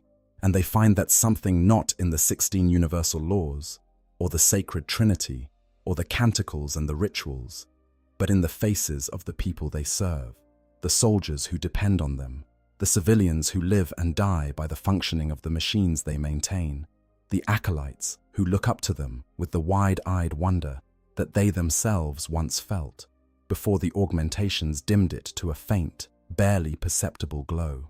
These are the tech priests who remember, who choose to remember, who hold on to their humanity not because the machine god demands it, but because they have decided, privately and quietly and in defiance of everything their training has taught them, that humanity is worth holding on to. They are a minority. They will always be a minority, but they exist. And in a galaxy as dark as the one that the Imperium inhabits, their existence matters more than any STC fragment or sacred ritual or divine revelation ever could. Because in the end, the question of what it means to become a tech priest is not really a question about machines or augmentations or theology. It is a question about what it means to be human, about what you are willing to sacrifice and what you are determined to preserve, about the choices you make when everything familiar is stripped away and you are left standing at the threshold of something new and terrifying and unknown. With the voice of the machine god in one ear and the echo of your own heartbeat in the other. The Mechanicus will tell you that the heartbeat is an illusion, that the organic heart you were born with is a fragile, inefficient pump that will fail you eventually, and that the potentia coil they have placed in your chest is superior in every measurable way. And they are right. It is. By every objective metric, the coil is better. But sometimes, in the quiet moments, when the forge fires are banked and the canticles have fallen silent, and there is nothing in the world but you and the machine, you can still feel it. That phantom beat, that echo of something that was taken from you, something that the machines cannot replicate and the rituals cannot replace and the theology cannot explain. And in that echo, if you listen carefully, yet you can hear the answer to the question that every tech priest carries with them into the darkness. You are still here, changed, diminished, wrapped in metal and wire and sacred circuitry, but still here. And as long as you are here, as long as some small spark of the person you once were still flickers in the depths of your mechanical mind, there is hope. Not the hope of the Mechanicus, which is measured in data points and efficiency ratings and the slow accumulation of knowledge over millennia, but a different kind of hope, a smaller, quieter, more fragile kind, the kind that lives not in machines, but in the spaces between them, the kind that cannot be quantified or categorized or stored in a memorance implant, the kind that exists only in the organic portions of the brain, as in the parts that the surgeons have not yet replaced, and that the machine god, in its infinite wisdom or its infinite indifference, has not yet claimed. Human hope, the most irrational, the most inefficient, the most gloriously impractical thing in the universe. The flesh is weak, they say, and perhaps it is, but it dreams. And the machines, for all their perfection, have never learned to do that. Before we part ways entirely, there are corners of the Mechanicus that we have only glimpsed in passing, and they deserve a fuller telling. Because to truly understand what it means to become a tech priest, you must understand not only the path itself, but the world that surrounds it, the vast and terrible machinery of an institution that spans the entire galaxy and touches every aspect of Imperial life. Let us speak first of the Titan Princeps, because their story is perhaps the most extreme expression of the bond between flesh and machine that the Mechanicus has ever produced. We mentioned Titans earlier, those god machines that stride across battlefields like moving cathedrals of destruction. But we did not linger on the human beings who pilot them, and their story deserves to be told, because it illuminates something profound about the nature of the connection between a tech priest and their machine. A Titan Princeps is not merely a pilot in the way that a guardsman might pilot a sentinel walker or an aircraft. The Princeps does not sit in a cockpit and operate controls with their hands.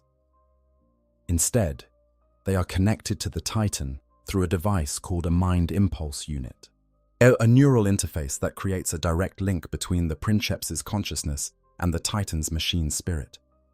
Through this link, the Princeps does not drive the Titan. They become the Titan. They feel the ground beneath the Titan's feet as if it were their own. They feel the recoil of the Titan's weapons as if those weapons were extensions of their own body. They feel the damage the Titan sustains as pain, genuine, searing, physical pain that courses through their nervous system as if their own flesh were being torn apart, and the Titan feels them in return. The machine spirit of a Titan is not a passive system that responds to commands. It is an entity, an intelligence of sorts, that has its own personality, its own preferences, its own moods. Some Titans are aggressive, straining against their Princeps's control, eager to close with the enemy and destroy. Others are cautious, hanging back, preferring to engage at range. Some are noble and dignified, their machine spirits carrying the weight of millennia of honorable service. Others are dark and vindictive, their personalities corrupted by the trauma of past defeats or the influence of the warp energies they have been exposed to over the centuries. The relationship between a Princeps and their Titan is the most intimate relationship that any tech priest will ever experience. It is closer than friendship, deeper than love, more intense than any bond between two human beings could ever be. When a princeps connects to their titan, they are not merely communicating with it, they are merging with it. Their consciousness expands to fill the titan's vast frame. Yes, their senses extending to encompass the full range of the machine's sensory apparatus. For those moments, the princeps is not a human being sitting inside a machine. They are a new kind of entity entirely, a fusion of organic consciousness and mechanical power that is greater than either component alone. But this intimacy comes at a terrible cost. The mind impulse unit does not merely transmit data from the titan to the princeps. It transmits everything, every sensation, every impulse, every flicker of the machine spirit's alien consciousness flows through the neural link and into the princeps's brain. And the human brain was not designed to accommodate the consciousness of a god machine. The strain is immense. The psychological toll is devastating. Over time, princeps begin to lose themselves in their titans. As the boundaries between their own consciousness and the machine's spirit become blurred, indistinct, like the edges of a watercolor painting that has been left out in the rain. They begin to think in terms of fire arcs and ammunition counts, rather than meals and conversations. They begin to dream of walking across battlefields, of feeling the earth shake beneath feet that are not feet, but armored treads the size of buildings. They begin to forget what it feels like to be small, to be fragile, to be human. Some princeps eventually become so deeply bonded with their titans that they can no longer function without the neural connection. They become dependent on the mind impulse unit in the same way that a drug addict becomes dependent on their substance of choice. Yet the act of disconnecting from the titan causes them physical and psychological withdrawal symptoms. Headaches, disorientation, a crushing sense of loss and emptiness that makes the world seem thin and grey and meaningless. These princeps often choose to remain connected to their titans permanently, living inside the cockpit, eating and sleeping in the command throne, their consciousness perpetually linked to the machine spirit that has become more real to them than their own body. The Mechanicus considers this a form of devotion. The princeps who has given themselves entirely to their titan is celebrated as a servant of the Omnissiah, who has achieved a level of communion with the machine that lesser beings can only aspire to. Their sacrifice is honored, their dedication is praised. Thus, their slow dissolution into the machine's spirit is framed as ascension rather than destruction. But the tech priests who serve alongside these princeps, the moderati who share the command bridge and witness the transformation firsthand, tell a different story. They describe watching a person they knew, a colleague, a friend, slowly disappear into the machine. The light going out of their eyes, the personality draining away, one day at a time, until there is nothing left but a shell that speaks in the Titan's voice and sees through the Titan's eyes and has forgotten, entirely and irrevocably, what it ever meant to be anything else. This is the ultimate expression of the trade that every tech priest makes when they begin their journey. Flesh for metal, humanity for capability, self for service. What the princeps simply makes the trade more completely and more visibly than most. Now let us turn to something darker still, something that lurks at the heart of the Mechanicus, like a secret that everyone knows, but no one speaks about openly. Let us talk about servitors.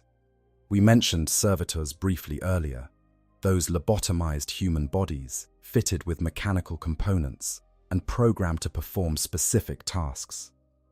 We described them as a feature of the Forge world landscape, as common and as unremarkable as the machinery they serve. But we did not dwell on what servitors actually are, and it is time to do so, because the creation of servitors is one of the most morally troubling aspects of the Mechanicus's existence, and understanding it is essential to understanding the full scope of what it means to be a tech priest. What a servitor begins its existence as a human being, sometimes a criminal, sentenced to servitorization as a punishment for crimes against the Imperium. Sometimes a failed tech priest candidate, whose mind proved insufficient for the demands of the cult, but whose body was still useful. Sometimes a menial who was deemed surplus to requirements, or a war prisoner, or simply an unfortunate soul who happened to be in the wrong place at the wrong time when a tech priest needed raw material for a new batch of maintenance drones. The process of creating a servitor is straightforward and horrifying. The subject is restrained, sedated, and subjected to a procedure that the Mechanicus calls cerebral reformation. This is a clinical term for what amounts to the surgical destruction of everything that makes the subject a person. Their memories are erased, their personality is dissolved, their capacity for independent thought, for emotion, for self-awareness, for anything that might be called consciousness, is methodically and permanently eliminated. What remains is a biological chassis, a human body stripped of its humanity and reduced to its component functions, with motor skills and basic autonomic processes still intact, but everything else, everything that made the person who they were, gone. Into this empty vessel, the tech priests install mechanical components tailored to the servitor's intended function. Heavy lifting servitors receive reinforced skeletal structures and powerful mechanical arms. Maintenance servitors receive diagnostic sensors and tool-tipped mechadendrites. Combat servitors receive weapons and targeting systems. But the specific configuration varies, but the principle is always the same. Take a human being, remove everything that makes them human, replace it with machinery, set them to work. The Mechanicus does not consider this process to be cruel. In their theology, the flesh is weak and the machine is strong, and the transformation of an unwilling human into a servitor is merely another expression of this fundamental truth. The person who existed before the procedure was flawed, limited, inefficient. The servitor that exists after the procedure is functional, reliable, and useful. By the cold calculus of the Mechanicus, the transformation is an improvement. But for any tech priest who still retains enough humanity to think about what they are doing, the creation of servitors raises questions that the theology cannot easily answer. Why? Because the raw material for a servitor is not metal or plastic or silicon. It is a human being, a person with a name and a history and, presumably, people who loved them and would grieve their loss. And the process of creating a servitor does not just change that person, it destroys them, completely, irreversibly, and without their consent. Some tech priests, particularly younger ones who have not yet undergone the full spectrum of augmentations, find the servitor creation process deeply disturbing. They perform their duties, because duty is everything in the Mechanicus, but they do so with a quiet unease that they dare not express openly. They avoid looking at the faces of the subjects before the procedure. They try not to think about who these people were before the Mechanicus claimed their bodies.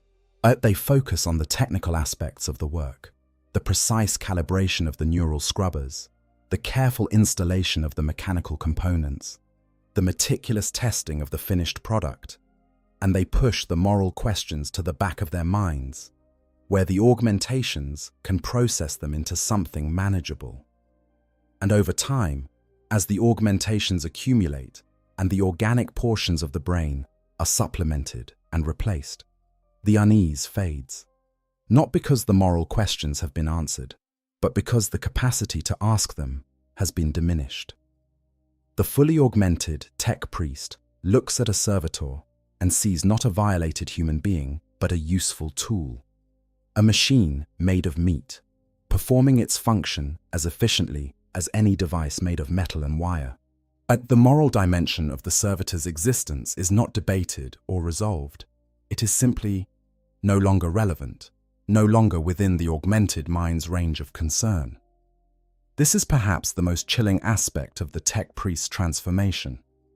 Not the loss of limbs, or the replacement of organs, or the gradual encroachment of metal upon flesh, but the loss of moral sensitivity, the slow, quiet erosion of the capacity to look at something terrible and recognize it as terrible. The augmentations do not just change what a tech priest can do, they change what a tech priest can feel. And what they can feel, over time, becomes less and less and less, until the gap between a tech priest and a servitor, the gap between a thinking being that chooses to serve and an empty shell that has no choice, what becomes narrower than anyone outside the Mechanicus would be comfortable acknowledging. Let us turn now to the Fabricator General, the supreme leader of the Adeptus Mechanicus, because the politics that swirl around this position reveal much about the nature of power within the cult. The Fabricator General of Mars is, officially, the highest-ranking tech priest in the Imperium. They sit on the High Lords of Terror as one of the 12 individuals who govern humanity in the Emperor's name, and their authority over the Mechanicus is theoretically absolute. In practice, of course, things are more complicated. The Fabricator General's power is constrained by the same forces that constrain every leader of a vast and ancient institution: politics, tradition, rival power blocks, and the sheer impossibility of exercising direct control over an organization that spans an entire galaxy.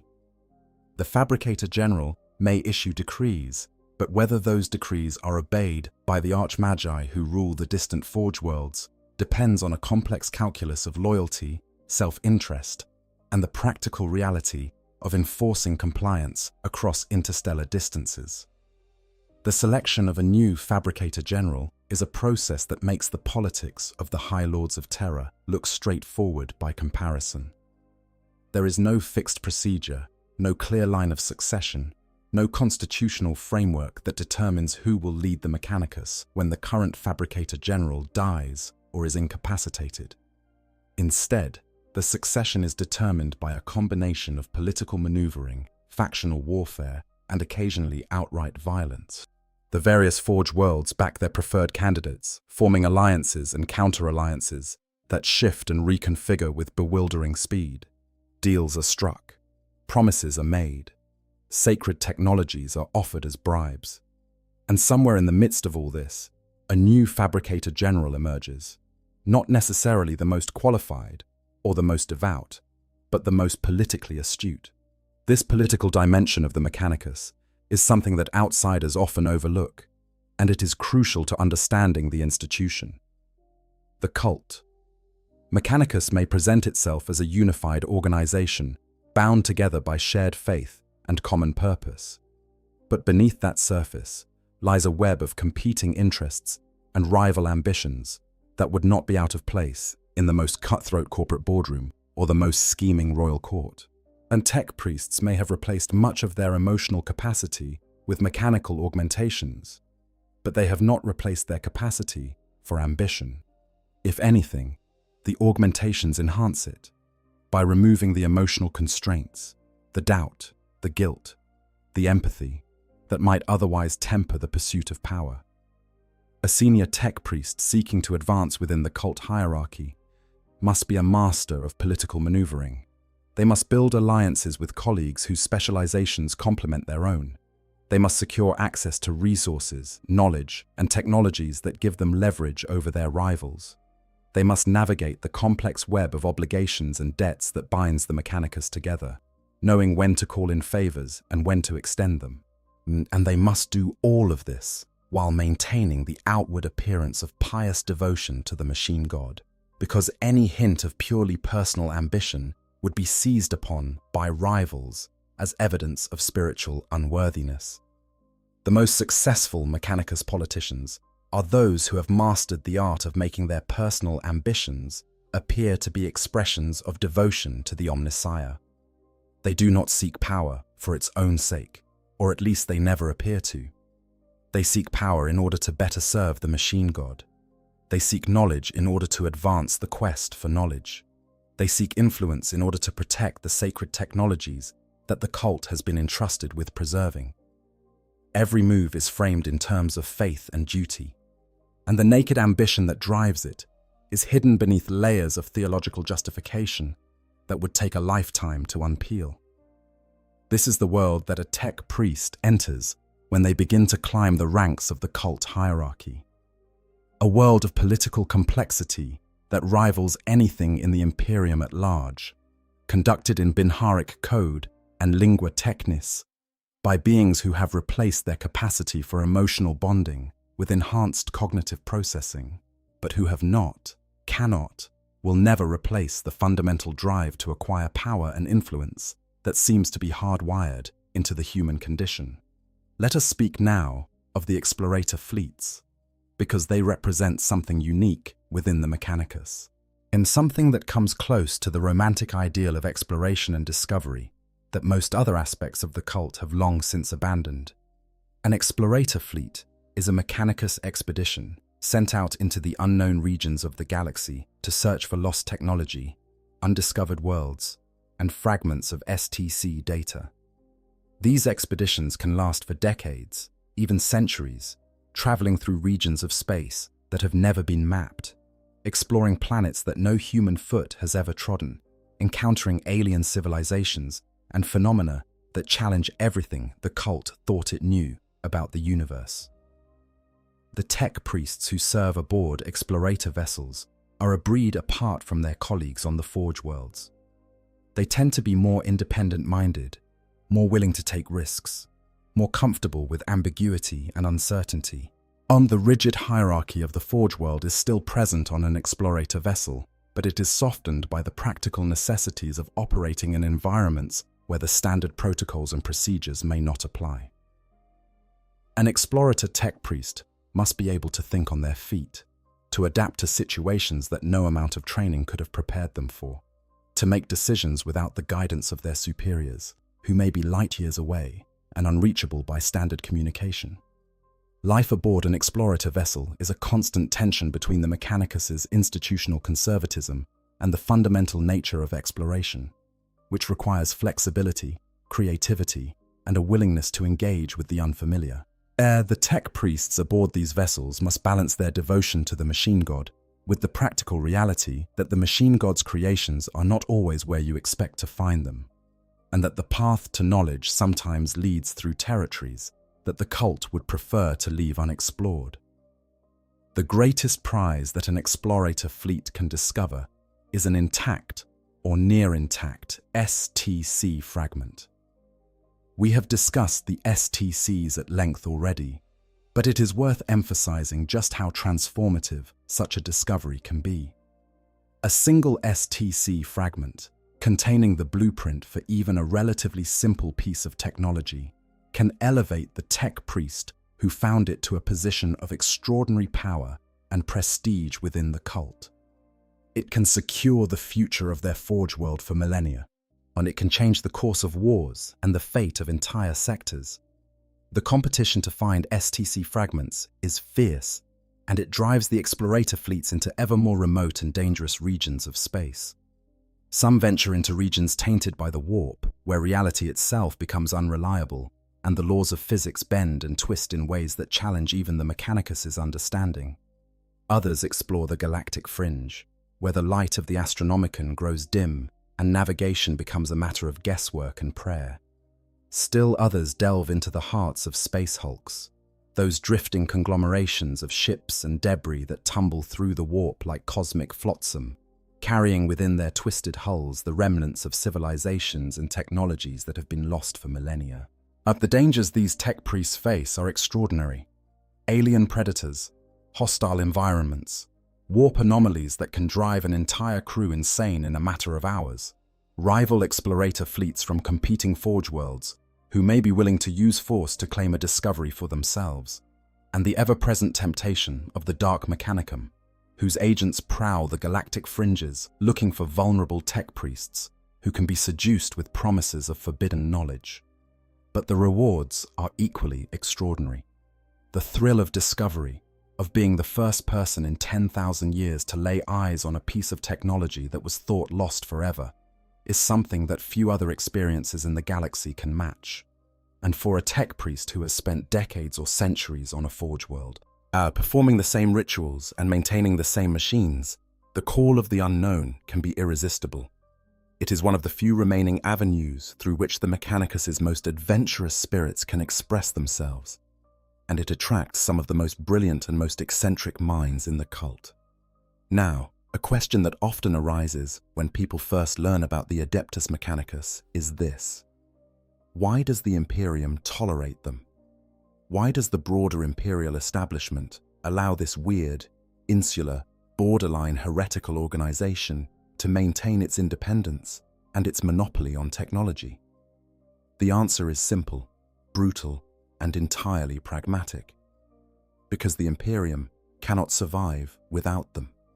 The technology that keeps the Imperium functioning, the ships that carry its armies across the stars, the weapons that arm its soldiers, the communication systems that hold its scattered worlds together, the life support systems that make habitable worlds of planets that would otherwise be lifeless rocks, all of it is maintained by the Mechanicus.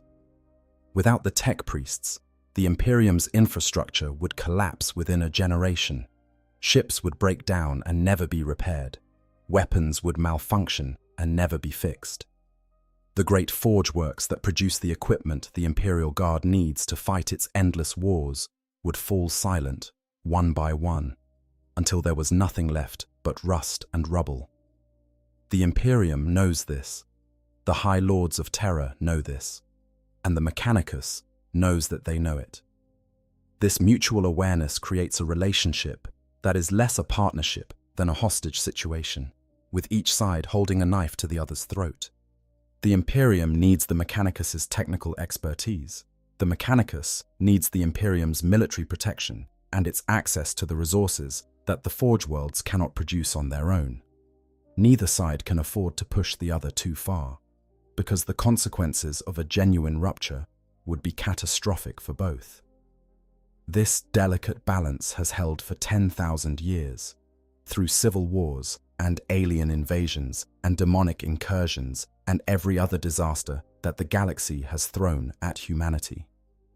It has bent, it has strained, it has come close to breaking on more than one occasion.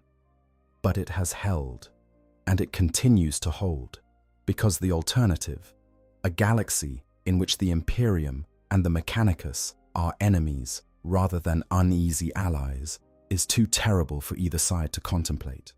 The figure of Belisarius Cawl stands as perhaps the most vivid illustration of both the Mechanicus's potential and its contradictions. Cawl is ancient even by Mechanicus standards, having lived for over 10,000 years through a combination of advanced augmentation, radical life extension technology, and what some suspect may be outright heretical practices that he has managed to keep hidden from the rest of the cult. He is brilliant, eccentric, and almost certainly insane by any normal standard of measurement. He is also, arguably, the single most important individual in the Imperium after the Emperor himself. It was Cawl who developed the Primaris Space Marines, a new generation of enhanced warriors who are larger, stronger, and more resilient than their predecessors. It was Cawl who improved upon the gene seed of the original Space Marine legions, a feat that the rest of the Mechanicus had believed impossible for 10,000 years. And it was Cawl who had the audacity to do all of this without the approval or even the knowledge of the broader Mechanicus hierarchy, working in secret for millennia on a project that would have seen him executed for tech heresy if it had been discovered before it produced results. Cawl embodies the central tension of the Mechanicus, the conflict between preservation and innovation. The cult teaches that all knowledge comes from the machine god, and that to create new knowledge is heresy. But Cawl has spent his entire career creating new knowledge, pushing boundaries that the cult considers sacrosanct, and producing results that the cult cannot deny are beneficial to the Imperium. He is, simultaneously, the Mechanicus's greatest heretic and its greatest hero. And the fact that the cult has been unable to reconcile these two aspects of his character says more about the institution's limitations than any theological treatise ever could. Cawl's existence raises a question that the Mechanicus has never been able to answer satisfactorily. What if innovation is not heresy? What if the machine god wants humanity to create new knowledge rather than merely preserve what already exists? What if the entire theological framework of the cult, the framework that has guided the Mechanicus for 10,000 years, is fundamentally mistaken about the nature of the relationship between humanity and technology? These are dangerous questions, and questions that could tear the Mechanicus apart if they were ever openly debated. And so they are not debated. They are suppressed, avoided, filed away in the same mental subdirectories where tech priests store their doubts and their grief, and all the other inconvenient human feelings that the augmentations have not quite managed to eliminate. But they persist, these questions. They linger. They grow, slowly and quietly, in the spaces between the canticles and the rituals and the endless, sacred labor of maintaining the machines. And perhaps, someday, they will demand an answer. There are those who study the Mechanicus from the outside, scholars and historians and imperial officials, tasked with understanding an institution that has always resisted understanding, who believe that the cult is approaching a crisis point, that the tension between preservation and innovation, between faith and reason, between the demands of the machine and the needs of the human beings who serve it, has been building for 10,000 years and cannot be sustained indefinitely. That something will have to give, sooner or later, and that when it does, the consequences will reshape the Imperium in ways that no one can predict. Whether they are right remains to be seen. The Mechanicus has survived for 10 millennia. It has weathered heresies and schisms and civil wars, and the literal breaking of Mars itself during the Horus heresy. It has adapted, in its own ponderous, reluctant way, to challenges that would have destroyed a less resilient institution. And it may well continue to survive for another 10 millennia. Its contradictions unresolved, its questions unanswered. On its tech priests walking the narrow path between flesh and metal with the same grim determination that has sustained them since the age of strife. But even if the institution endures, the question at its heart remains. The question that every menial turned acolyte faces when they stand before the operating table for the first time. The question that every engineer confronts when they look into the eyes of a dying soldier and feel nothing. The question that every princeps asks themselves when the boundaries between their mind and their Titan's machine spirit begin to dissolve. The question that has been asked 10 billion times on 1,000 forge worlds across 10,000 years of service to the machine god. What am I becoming? The Mechanicus has its answer. The theology is clear, the canticles are precise. But the rituals leave no room for ambiguity. You are becoming more. But somewhere, in the organic portions of a brain that is more silicon than neuron, in the fading memories of a life that was lived in flesh and blood, in the phantom heartbeat of a heart that was replaced centuries ago with a potentia coil, another answer whispers, you are becoming less.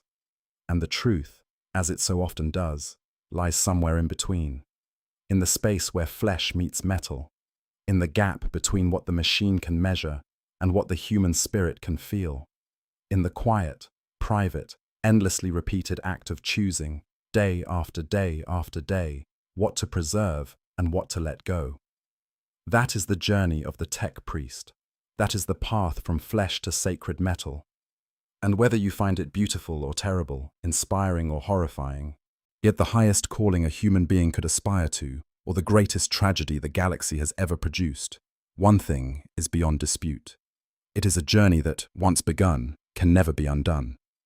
The Omnissiah protects, the machine god provides, the motive force endures, and somewhere, on a forge world whose name you will never know, beneath a sky that has not seen sunlight in 10,000 years, a young menial is being pulled from their workstation by a pair of Skitarii soldiers.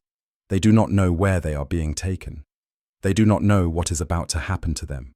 They know only that their life, as they have known it, is about to change forever. The first step on the path has been taken. Everything else follows from here. If you enjoyed this deep dive into the world of the Adeptus Mechanicus and the journey of becoming a tech priest, please do me a favor and hit that like button. It really does help the channel more than you might think. And if you have not already, consider subscribing so you do not miss the next time we explore the dark, fascinating, endlessly complex lore of the 41st millennium together. Drop a comment below and let me know what you thought. What aspect of the Mechanicus do you find most interesting? What other corners of the 40k universe would you like to see explored in this style? Your feedback shapes the content I create, and I read every single comment. Until next time, may the Omnissiah guide your path and the motive force flow through all that you do. I hope you guys enjoyed the story. Make sure to hit the subscribe, like, share button, whatever you want. Give me some feedback if there's any. And yeah, sleep well.